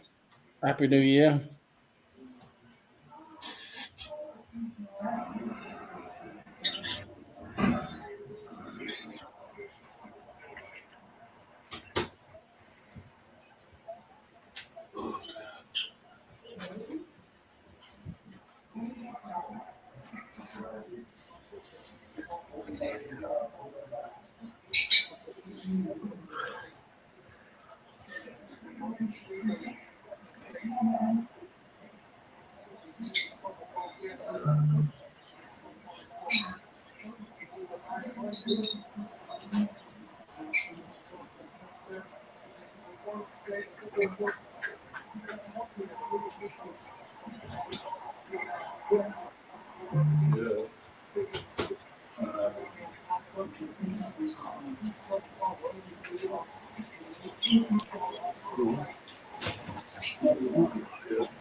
Oh, yeah. Oh, nice. Come on. Go.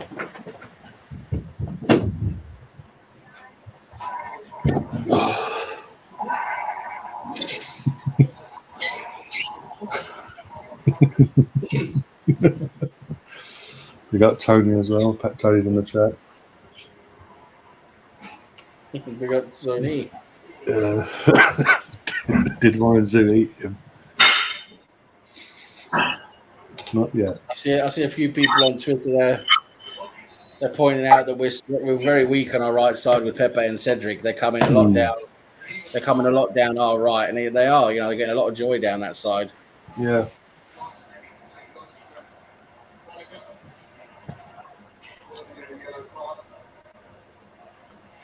That was a nice little finish from Eddie, though. I must say, it was a nice. Yeah, it was. Yeah. A nice little touch he did there. Very Giroud-esque from his Yeah, that's a typical Giroud goal, isn't it? Yeah, get his foot onto it like that. And I must say, that's probably why Nketiah has been starting ahead of Balogun, because Balogun looks very flat, doesn't he? And Nketiah, at least he's scoring goals, isn't he? He needs a loan, doesn't he? He needs a loan. Yeah. Yeah, of course. He needs to go out somewhere and develop. He can't play under 23 football. It's too easy.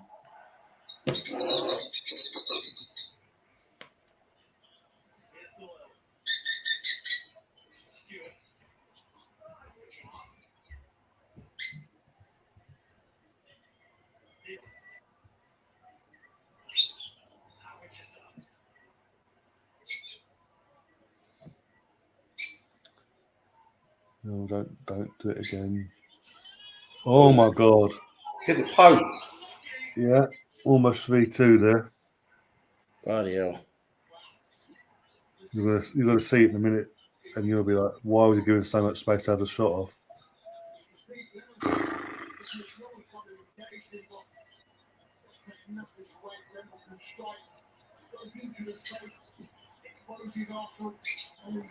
Oh my days!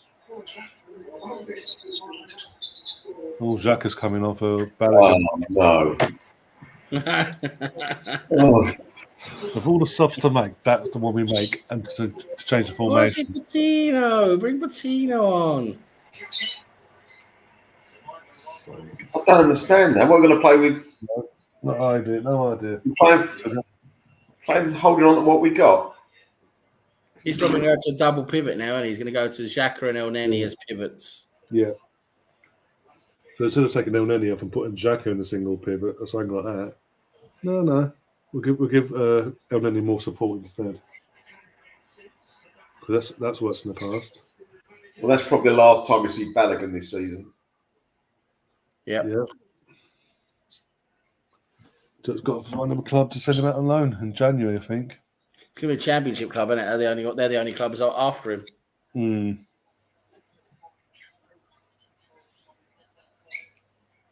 Yeah, that was a good strike there from the Sunderland player, wasn't it?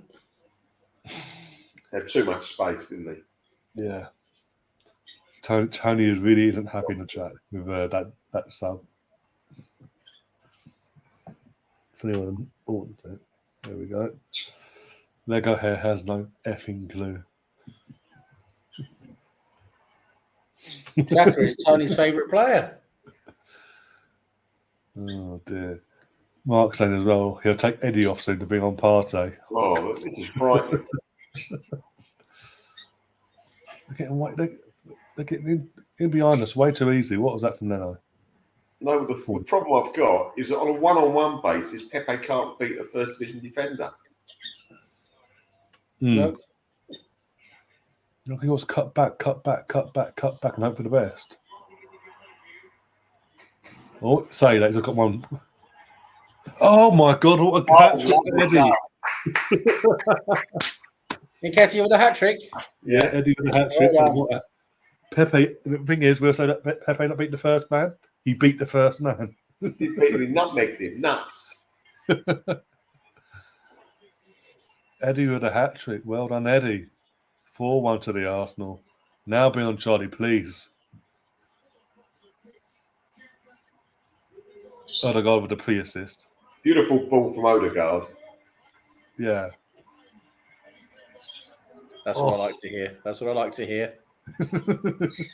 Shame Russ isn't here. Yeah, where's Russ when you need him? Ice game, apparently. Oh dear. I think it's safe to say we are through. Touchwood. So semi-finals in January. Did you score against Leeds like that, Eddie? A flick, or was it Wimbledon? Wimbledon, yeah. Oh, that lovely back heel, lovely. Mm. Yeah, so that's two good finishes he's done there. Yeah. First goal, as I say, was just there, right man, right place at the right time. But the two goals after half time, fantastic. You know what? This might be enough for us to keep him at least till the summer. Yeah. Well, it was talked a couple of weeks ago in the media that we're trying to get him to sign a new contract. But Arteta wants him to stay. Hopefully, we'll only want him to sign a contract so we can actually get a price for him. Yeah, that was what I was initially thinking. I heard all that.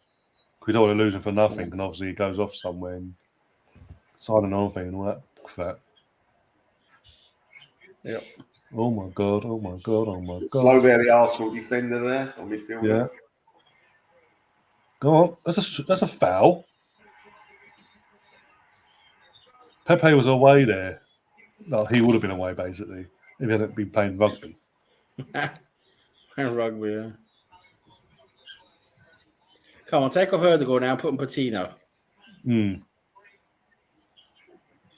Yeah, the porn star's got done. Stefan. It's not even the hour mark. It was just short of the hour mark. It's like half hour to go plus injury time.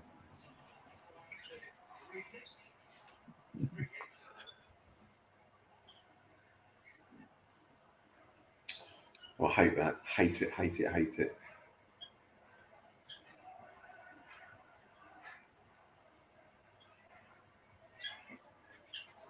Well done, Eddie.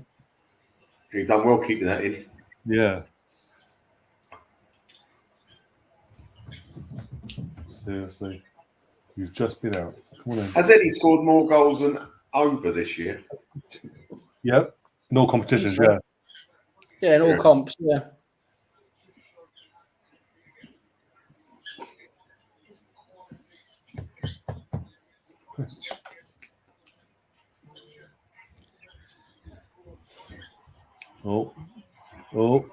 Oh my god. Lucky to touch it away. I'm better than that. Yeah, hit off his knee. Ironically. He thought he was on the goal line again to score because it hit his knee. Yeah.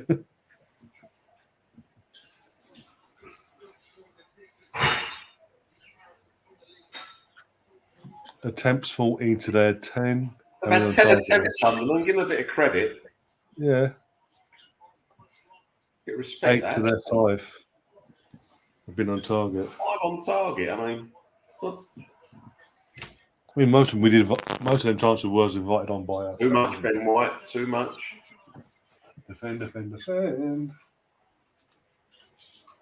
into it. Sweet you. Go. You've been out. He's got that. He's got a little bit of knock there, Ben White. Oh. I think that last dribble knocked his confidence back getting a knock. Oh, dear. I mean, fair play to the Sunderland fans, they're still there, as in none of them's left yet, or looking to leave. A fair play to them.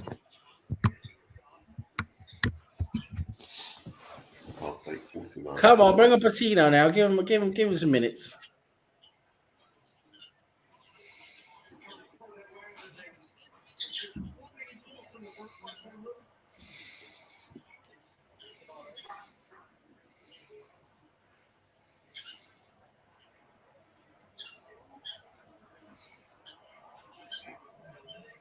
For God's sake. Well, no forward. Ben White, honestly. Keeps trying to dribble players when he shouldn't.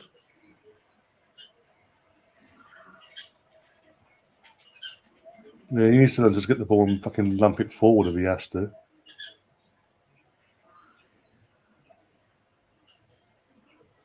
Yeah, Steve's even saying in the chat, Ben White's looked a bit off the ball tonight. He has, to be honest. Yeah, Holdings look better than him tonight, to be honest.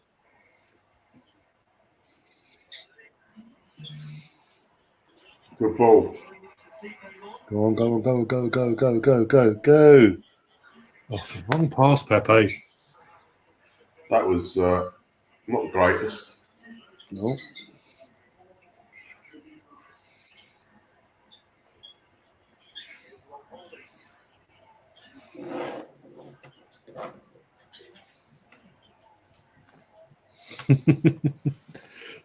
Tony's saying, Sam, you've got to wait till there's 5 minutes left before you see another sub. Yeah. Well, go on. Oh! Go on. Oh, Odegaard.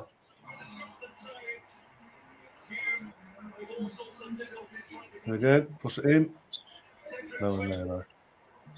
Oh, go on. Should be 5-1 now. Should be. Done well there, Pepe. Yeah. I think he's found his level. So it took him 45 minutes to find it.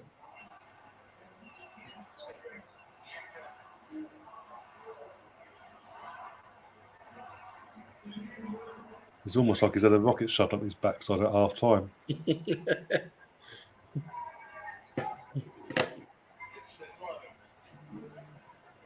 Oh. Can we get El Neni off, please? That's why El Neni doesn't do a forward pass, Ryan. All right, that's the quote.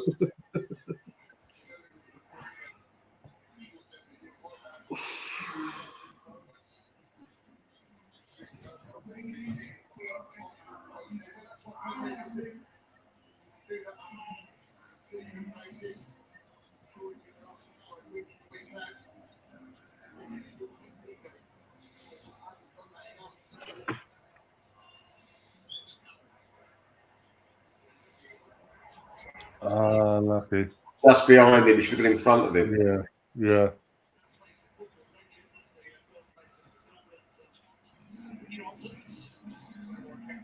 Come on, Arsenal.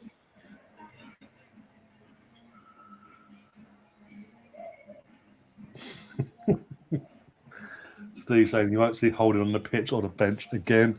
I won't like the fact that Holding has better hair now.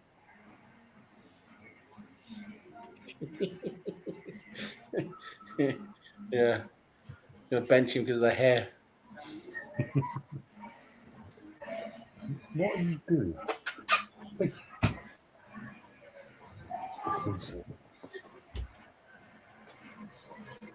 This is not food. It's something to play with, not to try and eat. Okay? Come on. Don't shoot. Oh, Neni, don't you dare shoot. Oh, dear.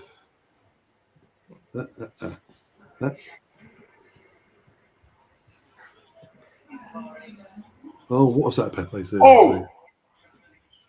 Did you see that Pepe tried to go for the shot whilst the ball's in the air coming towards him? No, I missed that.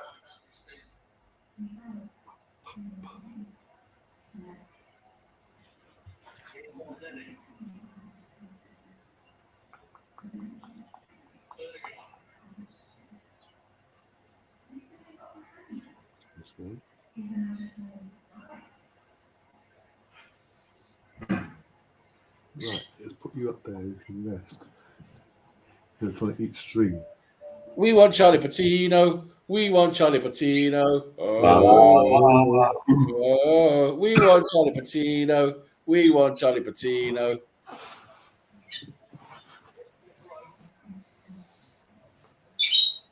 Oh, God. Oh, for God's sake, Pepe, go to the ball, not wait for it to come to you.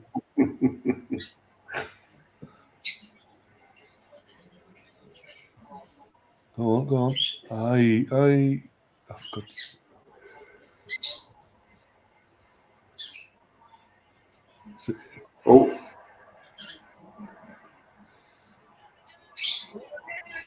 Good block from the defender there.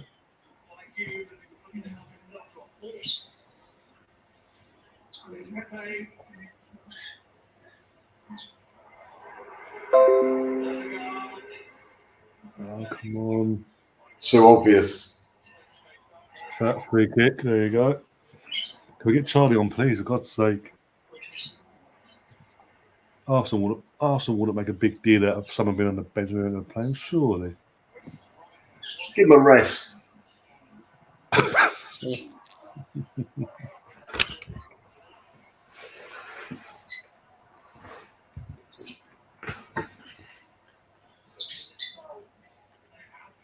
Come on, after 70 minutes, make a few subs.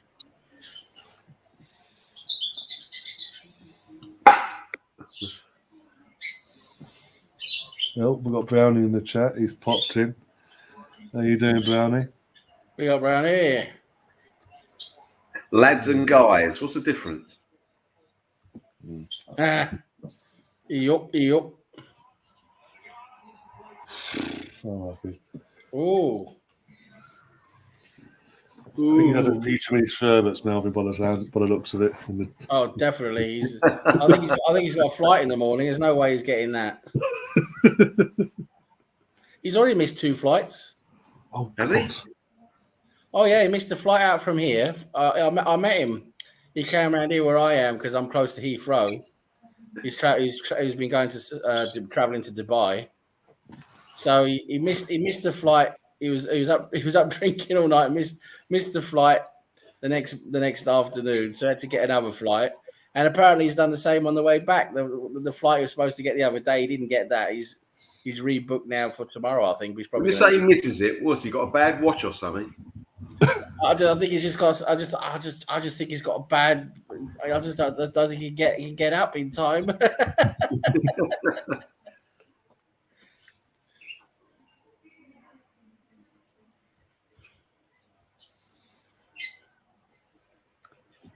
Probably seen Cardiff's due to playing for faggot. I'd rather say here, thanks. Oh, decent shot from Erdogan there. Come on. We We want Patino.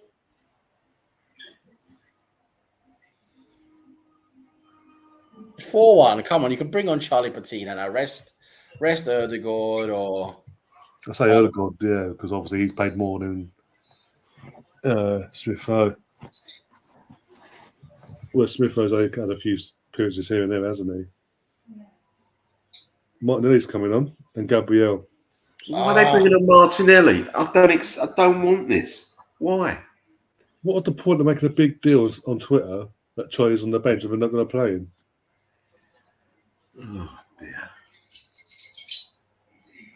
How many subs are we allowed? Is it 3 in this competition? I think it's 5 in this comp. I think. Right. Yeah, I think we're allowed 5 in the League Cup. Oh, for God's sake.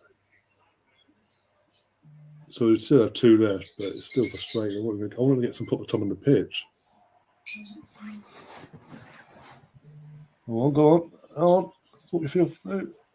Ugh. Forgot the ball. Yeah.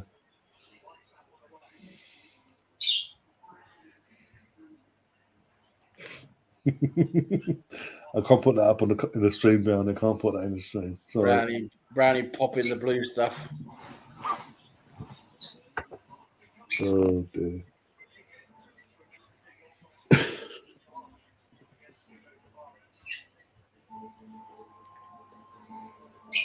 He'll be popping something when he gets back and see what he hears what's been going on with the idiot over bloody other channel. If he hasn't already. Well, Ben's going for Gabriel.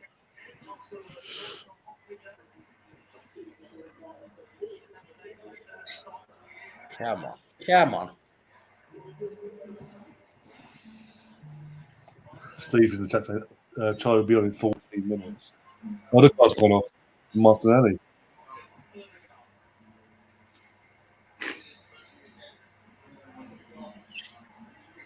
Not looking good for Charlie by the looks of it. Unless we take Balogun off next. I'm sorry.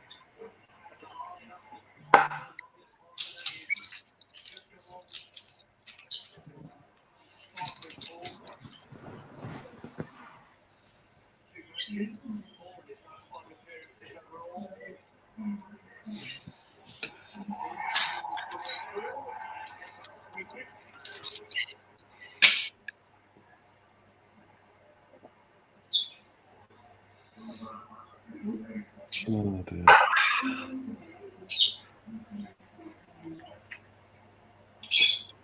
$9. Do.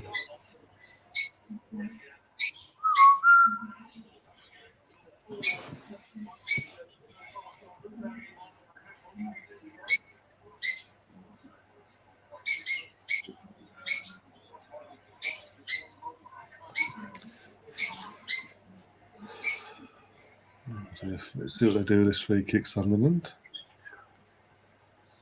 Hopefully, sweet F4.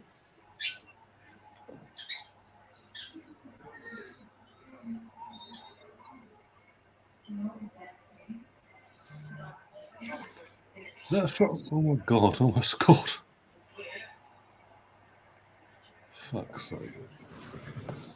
Leno could have caught that, couldn't he? Am I being a bit harsh? No, he should have. I mean, he should have stopped the first goal, to be honest, as a goalkeeper of New York. But he should have caught that. There's a couple of other shots he should have caught tonight. He just palmed away, or yeah.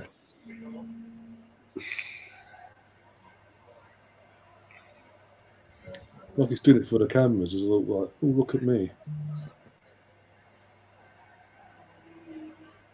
Yeah, everyone's getting a bit irritated on Twitter now. The fact that Charlie's not on yet.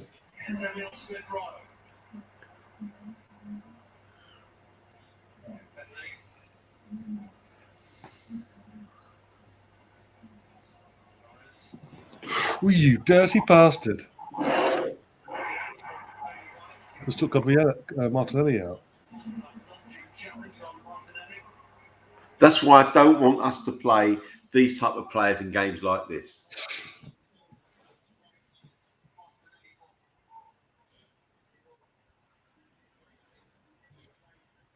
That's an orange.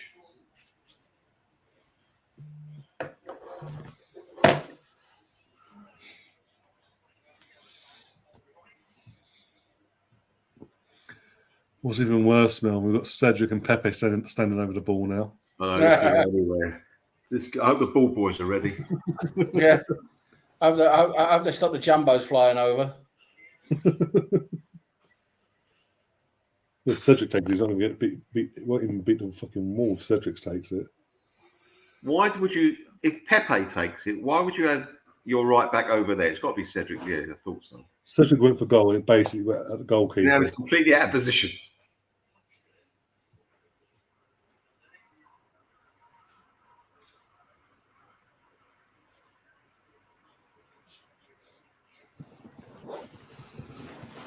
Oh, they're trying to kick holes in Martinelli, aren't they?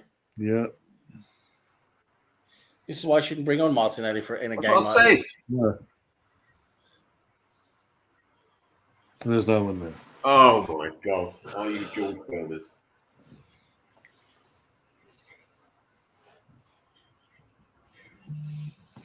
You dirty git. Horrible, isn't it? Horrible. They've got Bill and Bob, the flower pot men, over the ball now. Sounds like you're about a minute behind us. Bill and Ben, however they're called. Bill and Ben, the flower pot men. Stadler and Waldorf.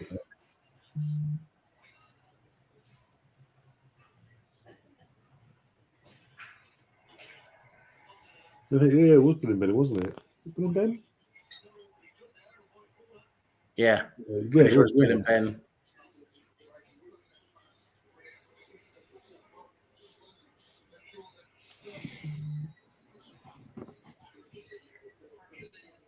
I've only been to Roker Park once.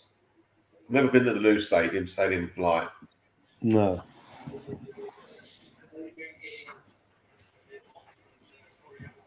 But I think it'll be a while before we go back there. By the looks of it, Well, they could go up this season. They're doing quite well. Yeah, there'll still be a league below us though. Yeah, true. Ben and Ben, that's it. Ben and Ben. Bill and Ben got his tone again.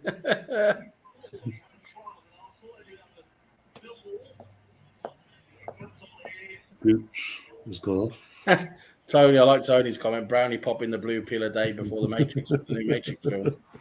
Yep. Oh dear. Oh.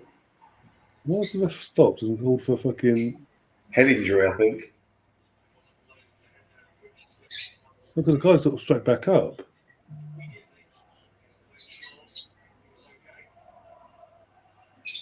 Yeah, he went down, but he got straight back up. Okay.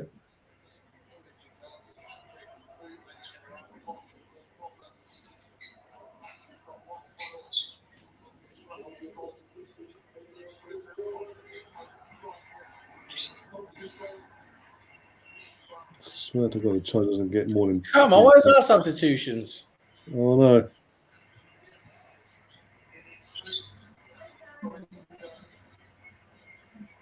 Oh, is it Swiffer going off now? Cisco's going off. Here we go. Here we Yes! go.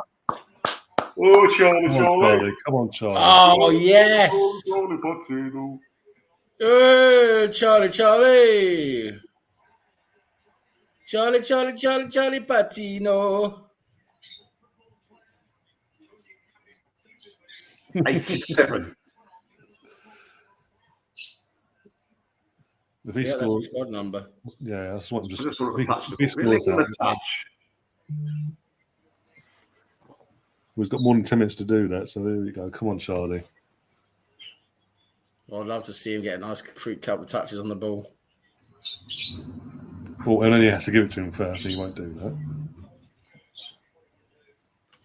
Just get a touch. I don't care what he does, just a touch.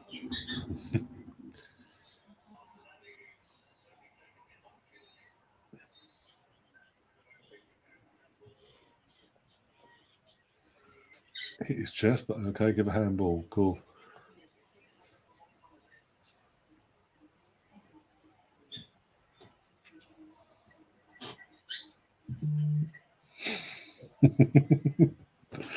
Oh, Charlie, you magical kid. It's lovely to see you come on.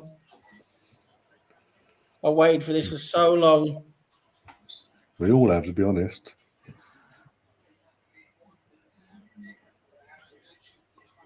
What a moment for him, eh? Imagine that coming on at the Emirates like that. And he's asking for the ball. Oh, I fucking love it. And then he wouldn't give it to him. The dickhead. Chris, yeah. I can say the first part. Take the red pill, you don't know about the world. Take the blue pill, and yeah, you get something else. So.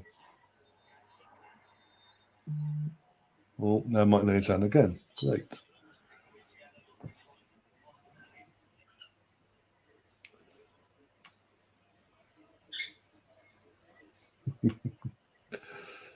Oh dear, got to laugh.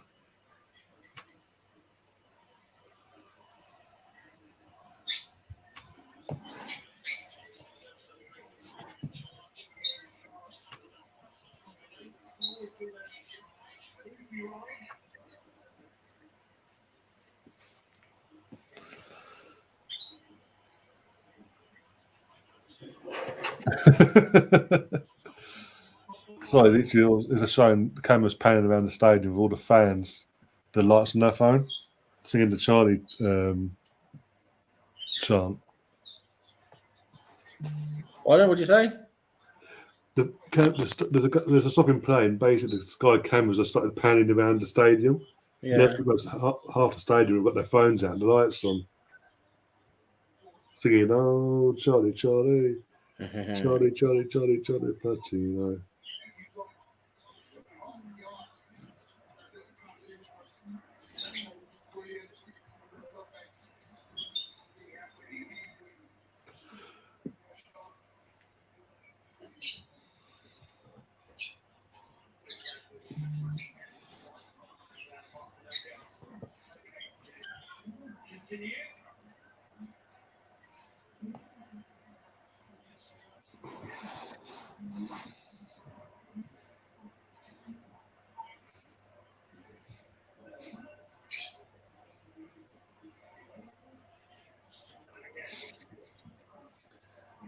Oh, get the ball, Charlie, for God's sake. Oh.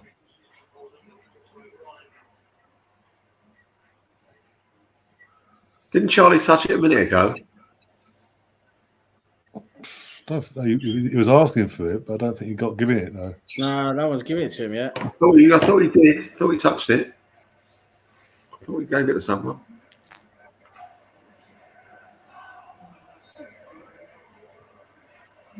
He just touched it now, yeah. Bloody hell, with a free kick.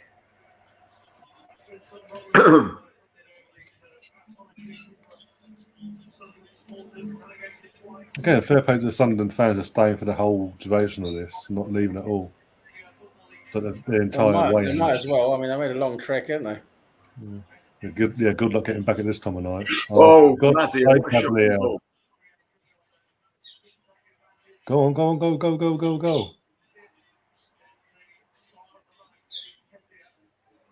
Go on, Gabby. Go on. Oh. Is that a pen or not? That was a lovely little win. Pochettino won the ball there. Lovely.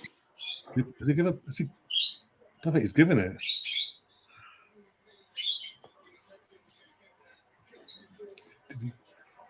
That's a pen. He's giving the goal. The ref's giving the goal kick. It's a pen. Did he touch him? Yeah, he took him out. Ball had gone past that. Then he pushes the ball forward, and the defender just comes in and takes him out. Oh my God! Again, just took Charlie out now. Just literally just gone through Charlie.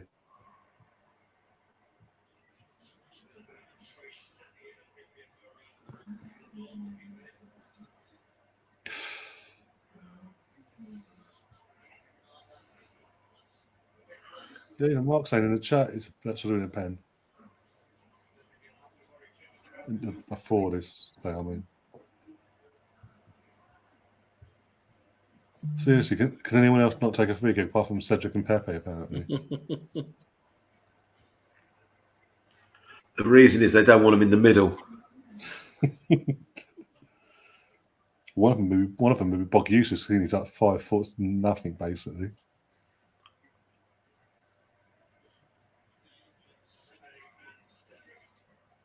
Come on, get on with it. And he wasted it. What a waste. That was an absolute waste. The runs past it. Worst pass in the world, Gabriel, but okay. Nuno saved us.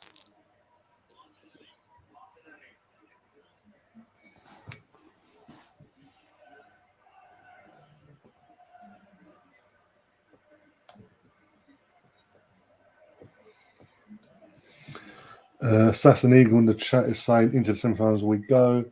The only team I can see stopping us from winning this cup is Liverpool or Chelsea. I wouldn't say Chelsea at the moment. Going by what we've seen of Chelsea recently, I'll just say Liverpool be the only ones. Who's the other 6 teams in it? You've got, as it stands, you've got Liverpool v Leicester tomorrow. Chelsea v Brentford, and West Ham versus Spurs. Wow. All the time.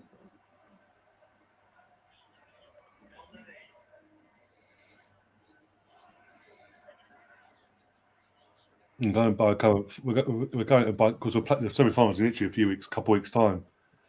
Going by that and going by current form, you wouldn't say if we got Chelsea, I wouldn't be scared really, even if it was a two-legged affair. I'd fancy us to give us a chance, basically. Oh, how's that a foul? That was ridiculous. Yeah, how dare you win the ball, Gabby? How dare you?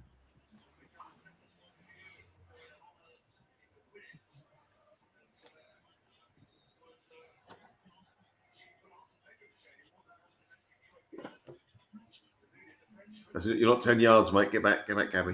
Get done.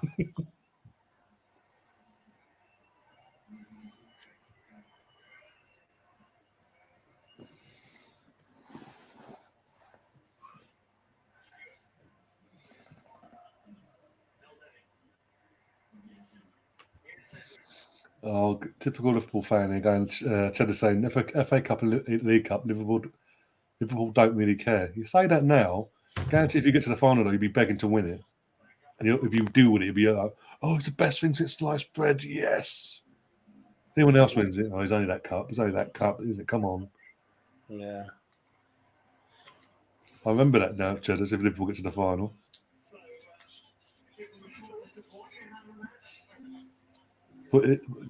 Cheddar's, by the way, if you put it this way, if you don't knock out Leicester tomorrow based on form, you don't deserve to win anything this season.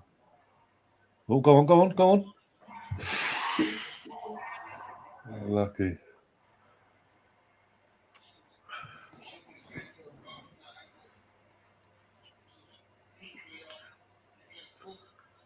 He is way onside.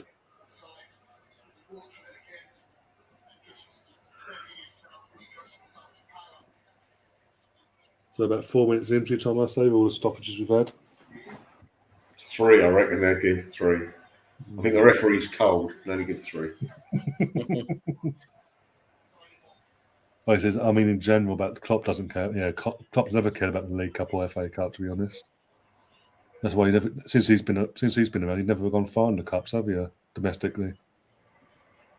Eddie got man of the match, by the way, on Sky. Yeah, well, I understand that. Yeah, you can't really dispute that, really, can you? Got a hat trick, you can't do much more than that. Exactly.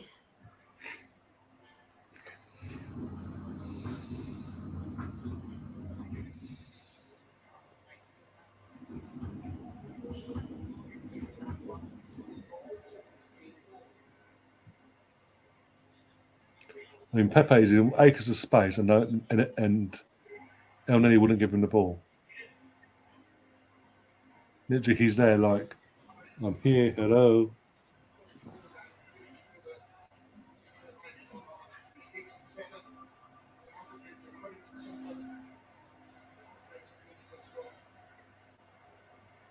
Oh, go on.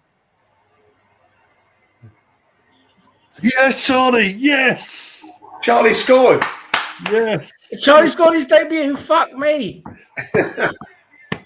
Oh, what a goal. Pepe with the assist, but great ball from Granite. 3 minutes injury time as well, got up. But yeah, Charlie, yes. Please for him. Well taken as well. He had to stretch for it, didn't he? Hmm.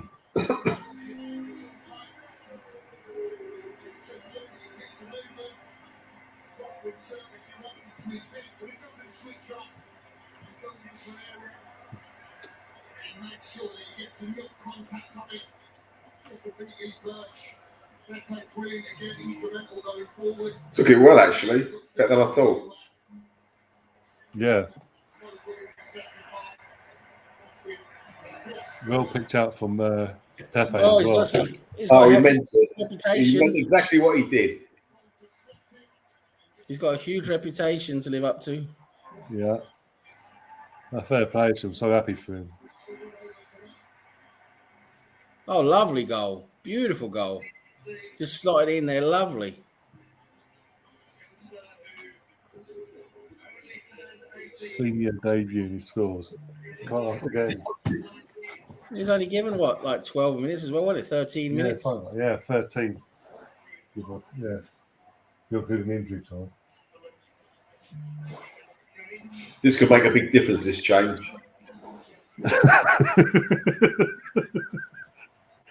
Yeah, next goal gets 5 goals. So maybe he'll make it 6-5 possibly because it's Sunderland. So he needs that quick.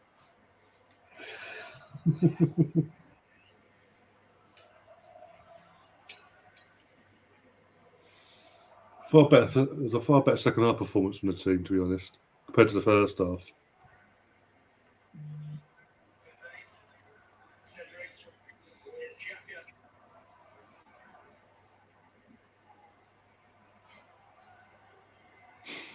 Stefan, behave yourself. Oh, there we go. Full time. Into the semi-finals. 5-1. Charlie scores as well. Eddie with a hat trick. Gets the match ball. Can't ask much more than that, can we? Lovely win, eh? Being on the Lovely. Being on the semi-final. Famous last words. Lovely, lovely, lovely. I love it. Couldn't be Pep had a happy. decent second half after I told him off.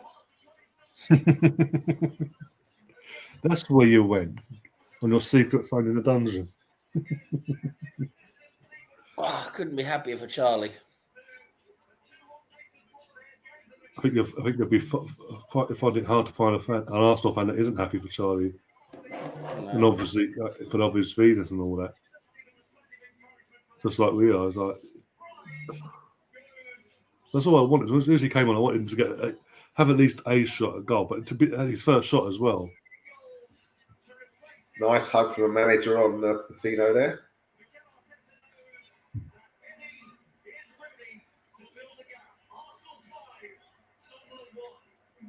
Yeah, go and applaud the fans now. Come on. You can stand in the centre circle, mess about the ball. So here we are, semi-finals. Good chance to win it, I say. Again, Liverpool aside. Depending on who wins tomorrow, actually, that'd be interesting now. Oh.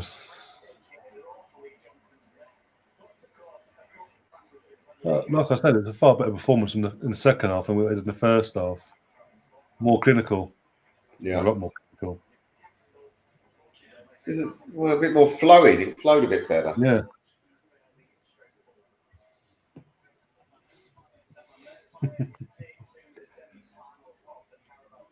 Yeah, he says a Pepper Kit in the head, actually. Let's have a look.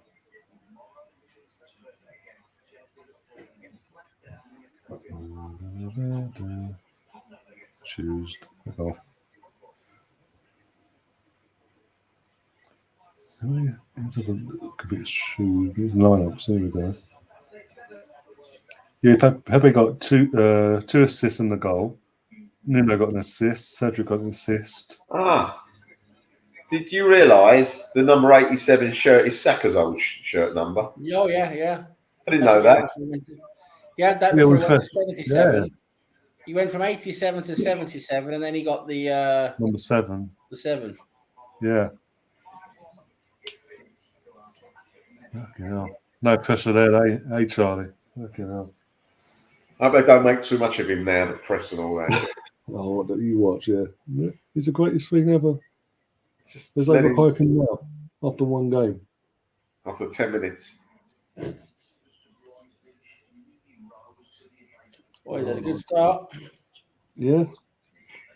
But how much more will he get to play now? That's the thing. He probably won't. Exactly. He might see him on the squad for the Forest game, maybe, in the FA Cup. League-wise, yeah, you won't see him in the league this season anyway. No. Unless we have a complete meltdown and he just gets thrown in just to get minutes in for next season or whatever.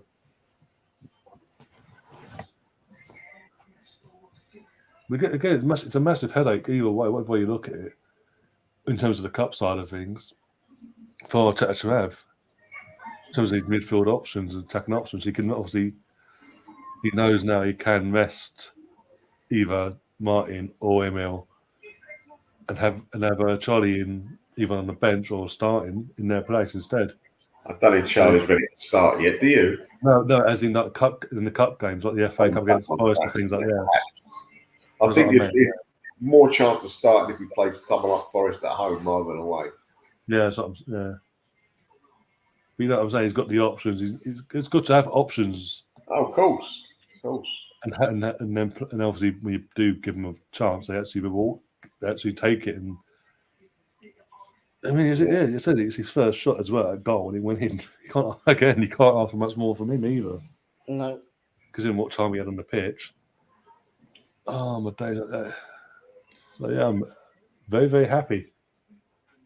Into the same special talent. He's been ever since he first came to Arsenal as a youngster. They've said he's special, and he's got a lot to live up to. But he started well, hasn't he? I mean, can't really ask for much more than that in 13 minutes, can you? The Arsenal Misfit saying, didn't the Sunderland manager want us in this game? Yep. Well, well, he got us, and he didn't work out, did it? Nope. He got spanked. Oh dear. Serves him right from out of his mouth, though. Yep. Before the draw, I think that's before the draw had even been made. He was running his mouth off, so he got what he deserved. Exactly. Ex-Arsenal Academy player or not, I don't care. You don't run your mouth off. Arsenal reject, that's what he is. Yeah. Academy reject. Stefan saying Charlie's gone up in my estimation. Yep. Another big. I mean, look at the talent we got coming through. I mean, ESR, Saka. You know something, Sam? It's right what you say. Looking forward, we can actually pinpoint one or two positions in the next 3 or 4 years we've got to spend big. Other than that, I don't think we need to spend big. No, if you look at the way these guys are developing, that's what I'm saying. If these guys develop the way we hope they do, we're literally only looking at 2 or 3 positions we really need to strengthen, and that's it. And we can have a conveyor belt the way it's going. Yeah. Yeah. Exactly. And all these kids will want to come to us as well. If you start having a reputation, you know what it's like, and get the chance, because a lot of clubs, like Chelsea, are bringing kids through, but don't get a chance. No, so it's literally just using it to cash out. All of a sudden, things change. Right, I've got to make a Pickfords now. I'm sorry, gentlemen. I will see you perhaps the weekend. Yeah, if you're around on Sunday, you're more than welcome to come on. Obviously, thank you. Lovely. Yeah. See you, Sam. Speak to you soon. Good night, Melvin. Have a good one, mate. Thank you very much. Cheers, Melvin. All the best. Take care. Good night, mate. Bye. Steph saying a new hero named Charlie. Yeah, Charlie George and Charlie Nicholas, two previous heroes. Yeah. You know, Charlie could be another Charlie coming through. Definitely. I think he's got pressure. I think he's got a lot going from this kid. He's got I think he's got a very good mentality, very good attitude. I really do think he's special, you know, and he just needs to get a few chances now and show what he's worth. He'll get that next season. And we talked about the academy and all that and the talent that's coming through, but a lot of credit has got to go to Per Mertesacker, because since he's retired and gone to be the manager of the academy, we're seeing how the improvement in our academy is massively, drastically improved. He said Saka, Emil Smith-Rowe, Miguel Aziz, Charlie, for example, just to name a few. There's There's who's that one we bought? A couple of players we bought in. Edin Salah as well. Yeah. The Swedish striker that tagged as as well. Yep. I can't remember. Mola. Yeah, that's it. Yeah, Mola. Yeah. Yeah. We brought in that guy from Fulham as well. Looks good. Yeah. Biret and. We've got some good kids coming through, and even goalkeepers. We've got obviously Arthur Kwanko, Carl Hine or Hen, who Yeah. how you pronounce it. We've got some throughout an actual squad. We've got so much talent coming through all of a sudden. And that's where you sort of take your hats off to Bern Matzak and the job he's done there so far. Yeah, and that new guy, Betsy or whatever his name, Bestie or whatever his name is. Just brought him in as well. Yeah, seems to be doing a good job as well. Yeah, so I've got to give him credit. You know, they seem to be doing a lot better now under their stewardship. And yeah, like you say, we've got some good players coming through. Just need to give them a chance and see how they do. You know, Coutinho, wow, just so great to see him actually given a chance and to score on his debut. Fantastic. In front of a home crowd as well, not an away crowd, home crowd. Well, special. It's really special. It really is.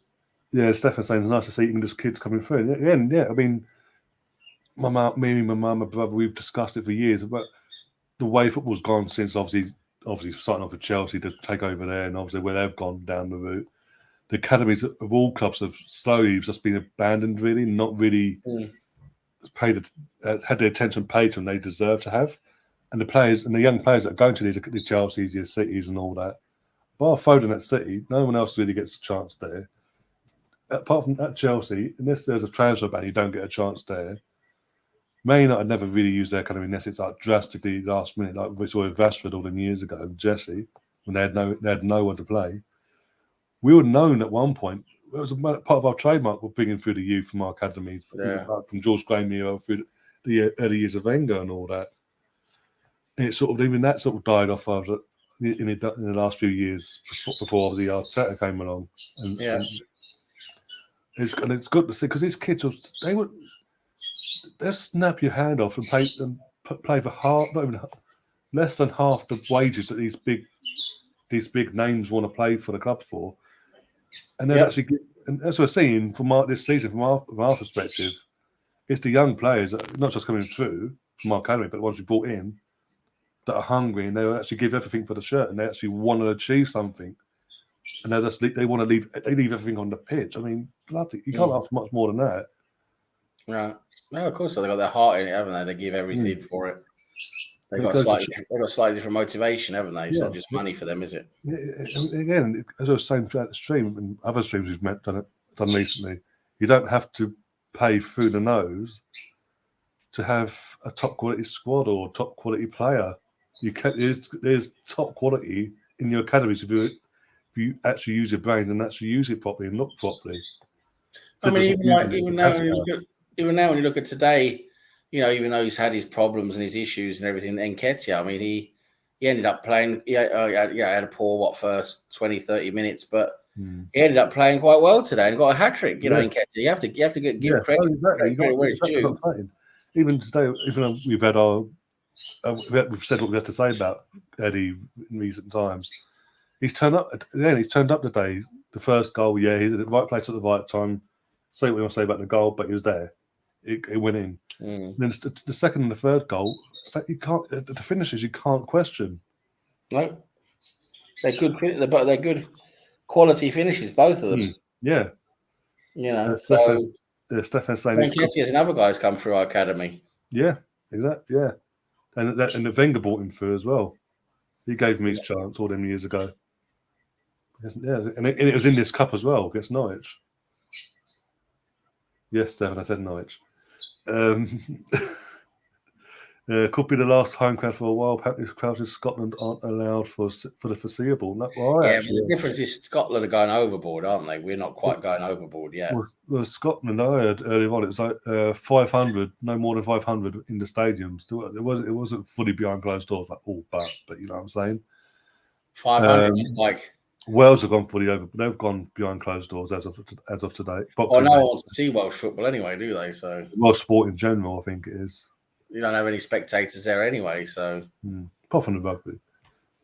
And in Scotland, 500, unless your Rangers are Celtic, that's about the average attendance, isn't it, in the Scottish Premier League?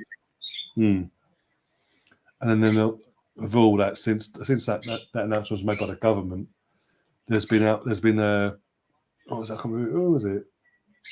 I think it was down in Scotland. There's a club in Scotland asking for their games to be called off until further notice. Yeah. because they've had an outbreak suddenly in the last few hours.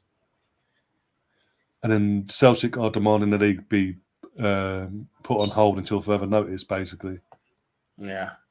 So that's going to get messy there. I mean, I've seen. Was it yesterday? Someone that follows me on Twitter was saying, "Oh, if I buy tickets to the Wolves game next week, and obviously it gets put behind closed doors or cancelled, I'm going to kill Boris." Well, if you have that thought in your head that he's going to do it, don't buy the ticket then, because even though you're going to get your money back, is it really worth the hassle getting stressed over it? Mm. Yep. No, you're right. If you know there's a chance of the game not going ahead, why take a chance? You shouldn't really. It's that uncertain, isn't it? I mean, in terms of spectators being allowed, crowd being allowed into the game, don't take a chance. Yeah, exactly. I mean, and yes, again, like we saw last season, last season wasn't the same, but with it being with the whole thing being played behind closed doors. But the last game of the season, pretty much, it wasn't the same. But there was a reason behind it, and we've seen the fans have been so important in certain games this season, even in our games as well. And it won't be the same because it is what it is. You have to, because clearly certain things aren't being done. This is a possibility now. So if it happens, it happens. Hopefully, it won't be a long term like it was before. Touch wood. Because because it is. Even if we're doing things like this, seeing fans in the stadium is so much better than watching a game. Oh yeah, it's completely empty. It's a whole different experience, isn't it? And you can see the players. We play better with a stadium. I mean, with players there as well, don't we? Yeah, Alan Smith just tweeted out about Charlie. Actually, one sec. As much as I'd like to take credit for the talent of at Charlie Patino, I can confirm he's not related. Who's that? Alan Smith. Oh yeah. Oh dear. You'll see Paul Mercer as well. He's keeping well as well.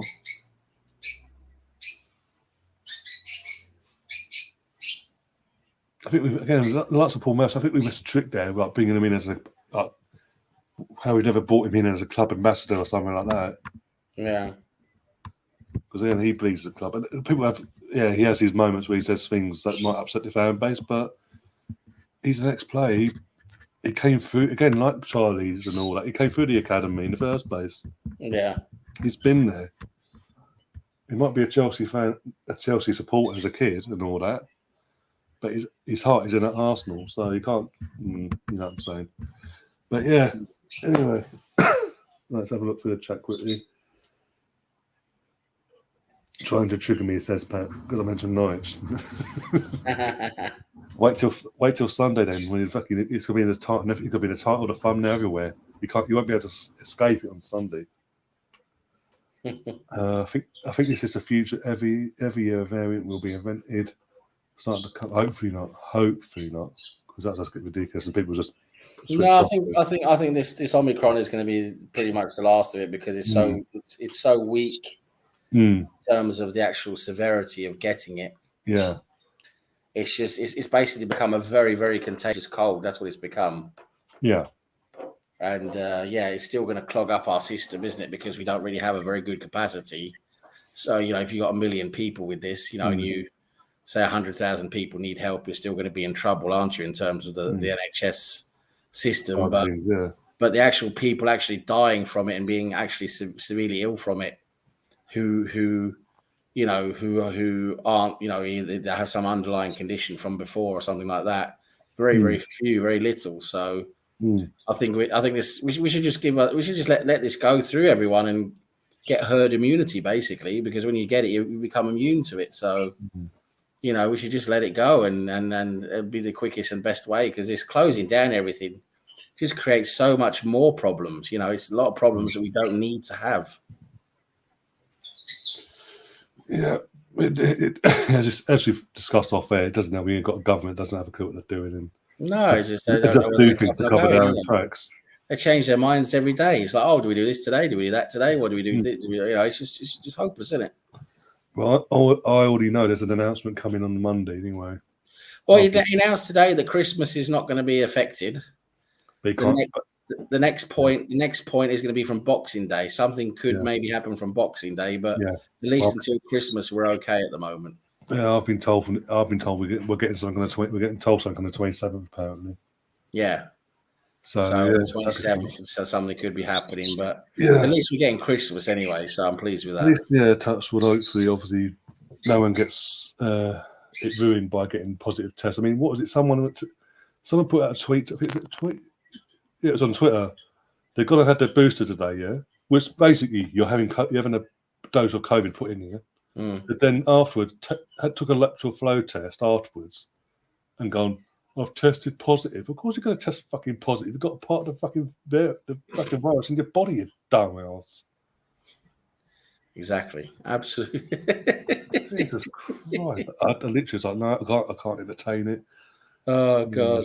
Oh, geez, don't go down that line. Yeah, imagine if certain other people we know have seen that. Oh, my God. It would blow up in, oh, my days. Well, there are people who just, unfortunately, they just don't understand how they don't understand how vaccines work. That is my point of contention to a lot of those people as well. Is they just don't understand what a vaccine is and what it does.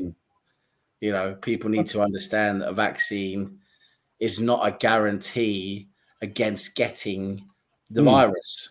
It will not guarantee you not getting it. But what a vaccine will do is very, very, very much increase the likelihood of you not getting severely ill. That's the whole idea of it. It's like the yearly flu. Obviously, before COVID, we had the yearly flu jab. You get a dose of the flu put in you, so you're immune from the main variant of what flu from that year. Exactly. And you might still get the flu, but at least it won't be severe. It won't put you in hospital. Which is important with the elderly people, because flu, actually is one of the biggest killers in the world, actually. Because so many elderly people can't take it, can't handle it. No, exactly. But yeah, before we bore everyone off with our daily, let's stay away from stay away from that. Let's keep to football. Let's keep to that. And obviously, as Arteta's on the screen now doing a thing for the NHS, like Give Blood or something. But there's an advert there. We can't really complain tonight. Obviously, the sloppy goal we conceded, but it is what it is. Came back out in the second half. I keep saying, vastly improved, more clinical, killed the game off. Charlie came on, got a goal, first shot on goal as well. Fantastic. Topped the night off, really. Really put a cherry on top of the cake. And again, we're in the semi-final. It's in a few weeks' time, so I've got a few weeks to sort of prepare for it. And I'm actually looking forward to it. Even if it's a one-off game, like on the night, who wins on that night goes through basically a two-legged affair. I'm looking forward to it. Yeah. I do that. As long as we avoid Liverpool, I rate our chances. To be honest, I always prefer a one-game knockout game. Than to that whole home and away stuff, when you start getting tactical in terms of you want to preserve your lead because you want to go home and win at home and all of that. That to me that ruins it. You should just have a one-off game and that's it. Yeah. Oh God. Yeah, I think it makes more sense because obviously, as you say, we do two legs at the away goal rule, and people, as you said, the tactics it takes away from the spectacle for especially the first game, and you only really both teams go gun ho in the second leg. Yeah, exactly. The first game is always boring because both teams are not really willing to go out and open up and have basically neither team wants to concede a goal, right? That's what happens.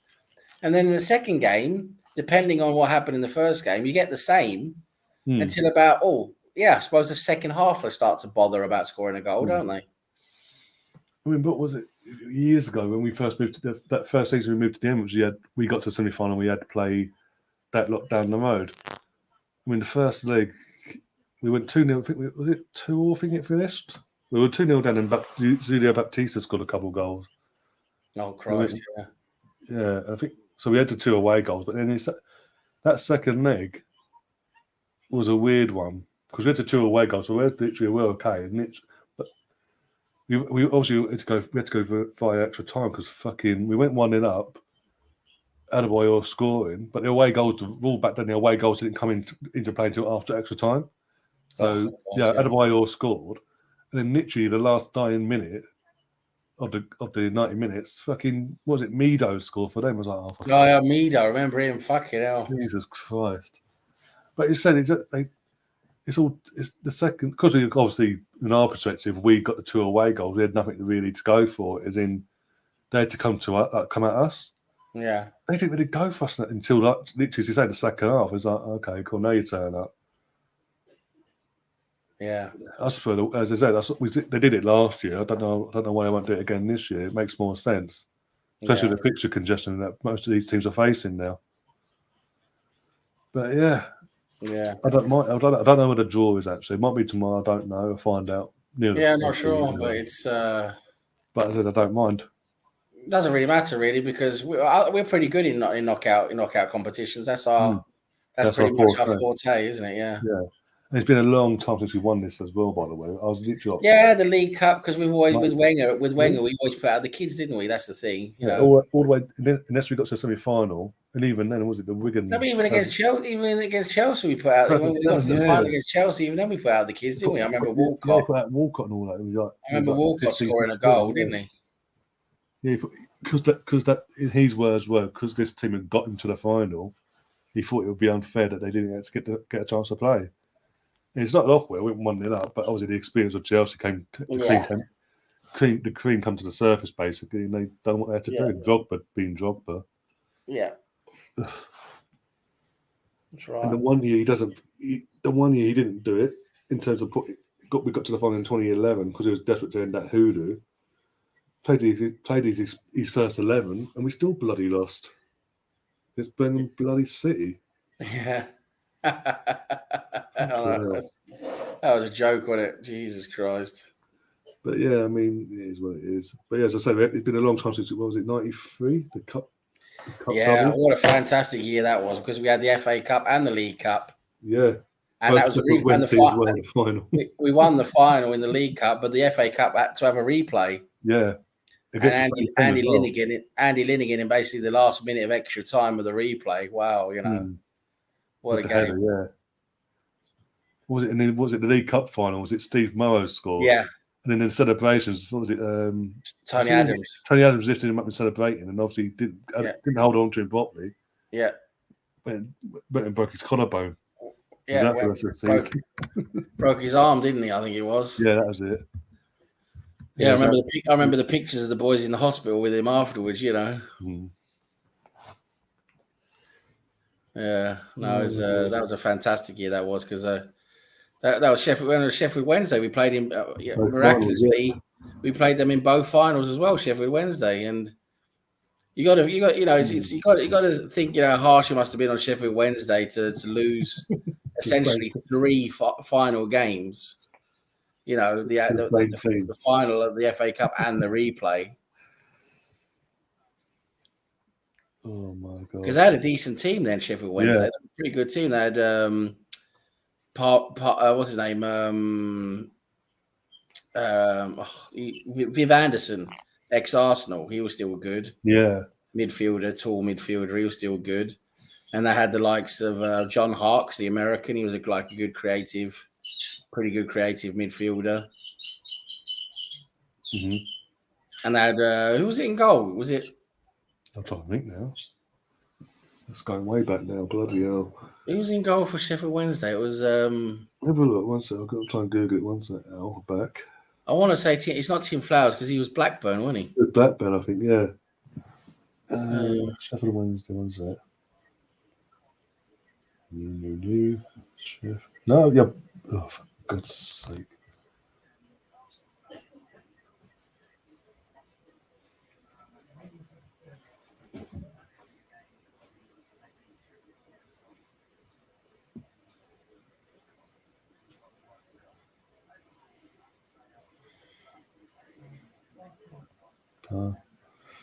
Yeah, 93, yeah. Right, I've got to go and get some food, Ryan. Chris Wood, I think it was. Yes, that's it. Chris Woods. Yes, that's it. That's what I'm saying on England here. Yeah, goalkeeper. England goalkeeper ahead of David Seaman at that time. Well, just about that time. Yeah, David Seaman took over after the League Cup and FA Cup. yeah. Anyway, I've got to go, Ryan, because I've got to pick up some stuff. Yeah, I'm gonna go as well, mate. Cheers for coming on. Obviously, Yes, thanks for having me. if you're around on Sunday, let me know, and obviously I'll sort I'll that let you out. know. But yeah, Cheers, guys. Cheers, everyone in the chat. cheers Stay everyone. safe. Cheers everyone in the chat. I hope you all have a Merry Christmas and a Happy New. Well, we're saying Happy New Year because see me beforehand. So hope you all have a good Christmas. We're back tomorrow, possibly for the Tottenham v West Ham Cup quarter final, just for the neutral, just to watch that. And some cousins going to be there working undercover, so that's really fun for him if they don't get through. See West Ham, I mean, because he's a West Ham fan. So I will do a watch along for that. Apart from that, you'll see us again in terms of Arsenal content, possibly on Sunday. Well, you definitely see us on Sunday for the Norwich game. They've got the quiz, the Who Am I quiz on Monday nights at 7 p.m. UK time. And yeah, it's just something that we've got a few of the guests lined up for that already. Got a few more spaces to fill, but yeah, I'll see you then, guys. Hopefully, yeah. As I say, we're through. Can't complain. If you're new to the channel, if you've enjoyed this tonight and all the other content we do, subscribe, smash the like button, and all that jazz. And we'll see you tomorrow. And as always, up the Arsenal. Come on, you Gunners.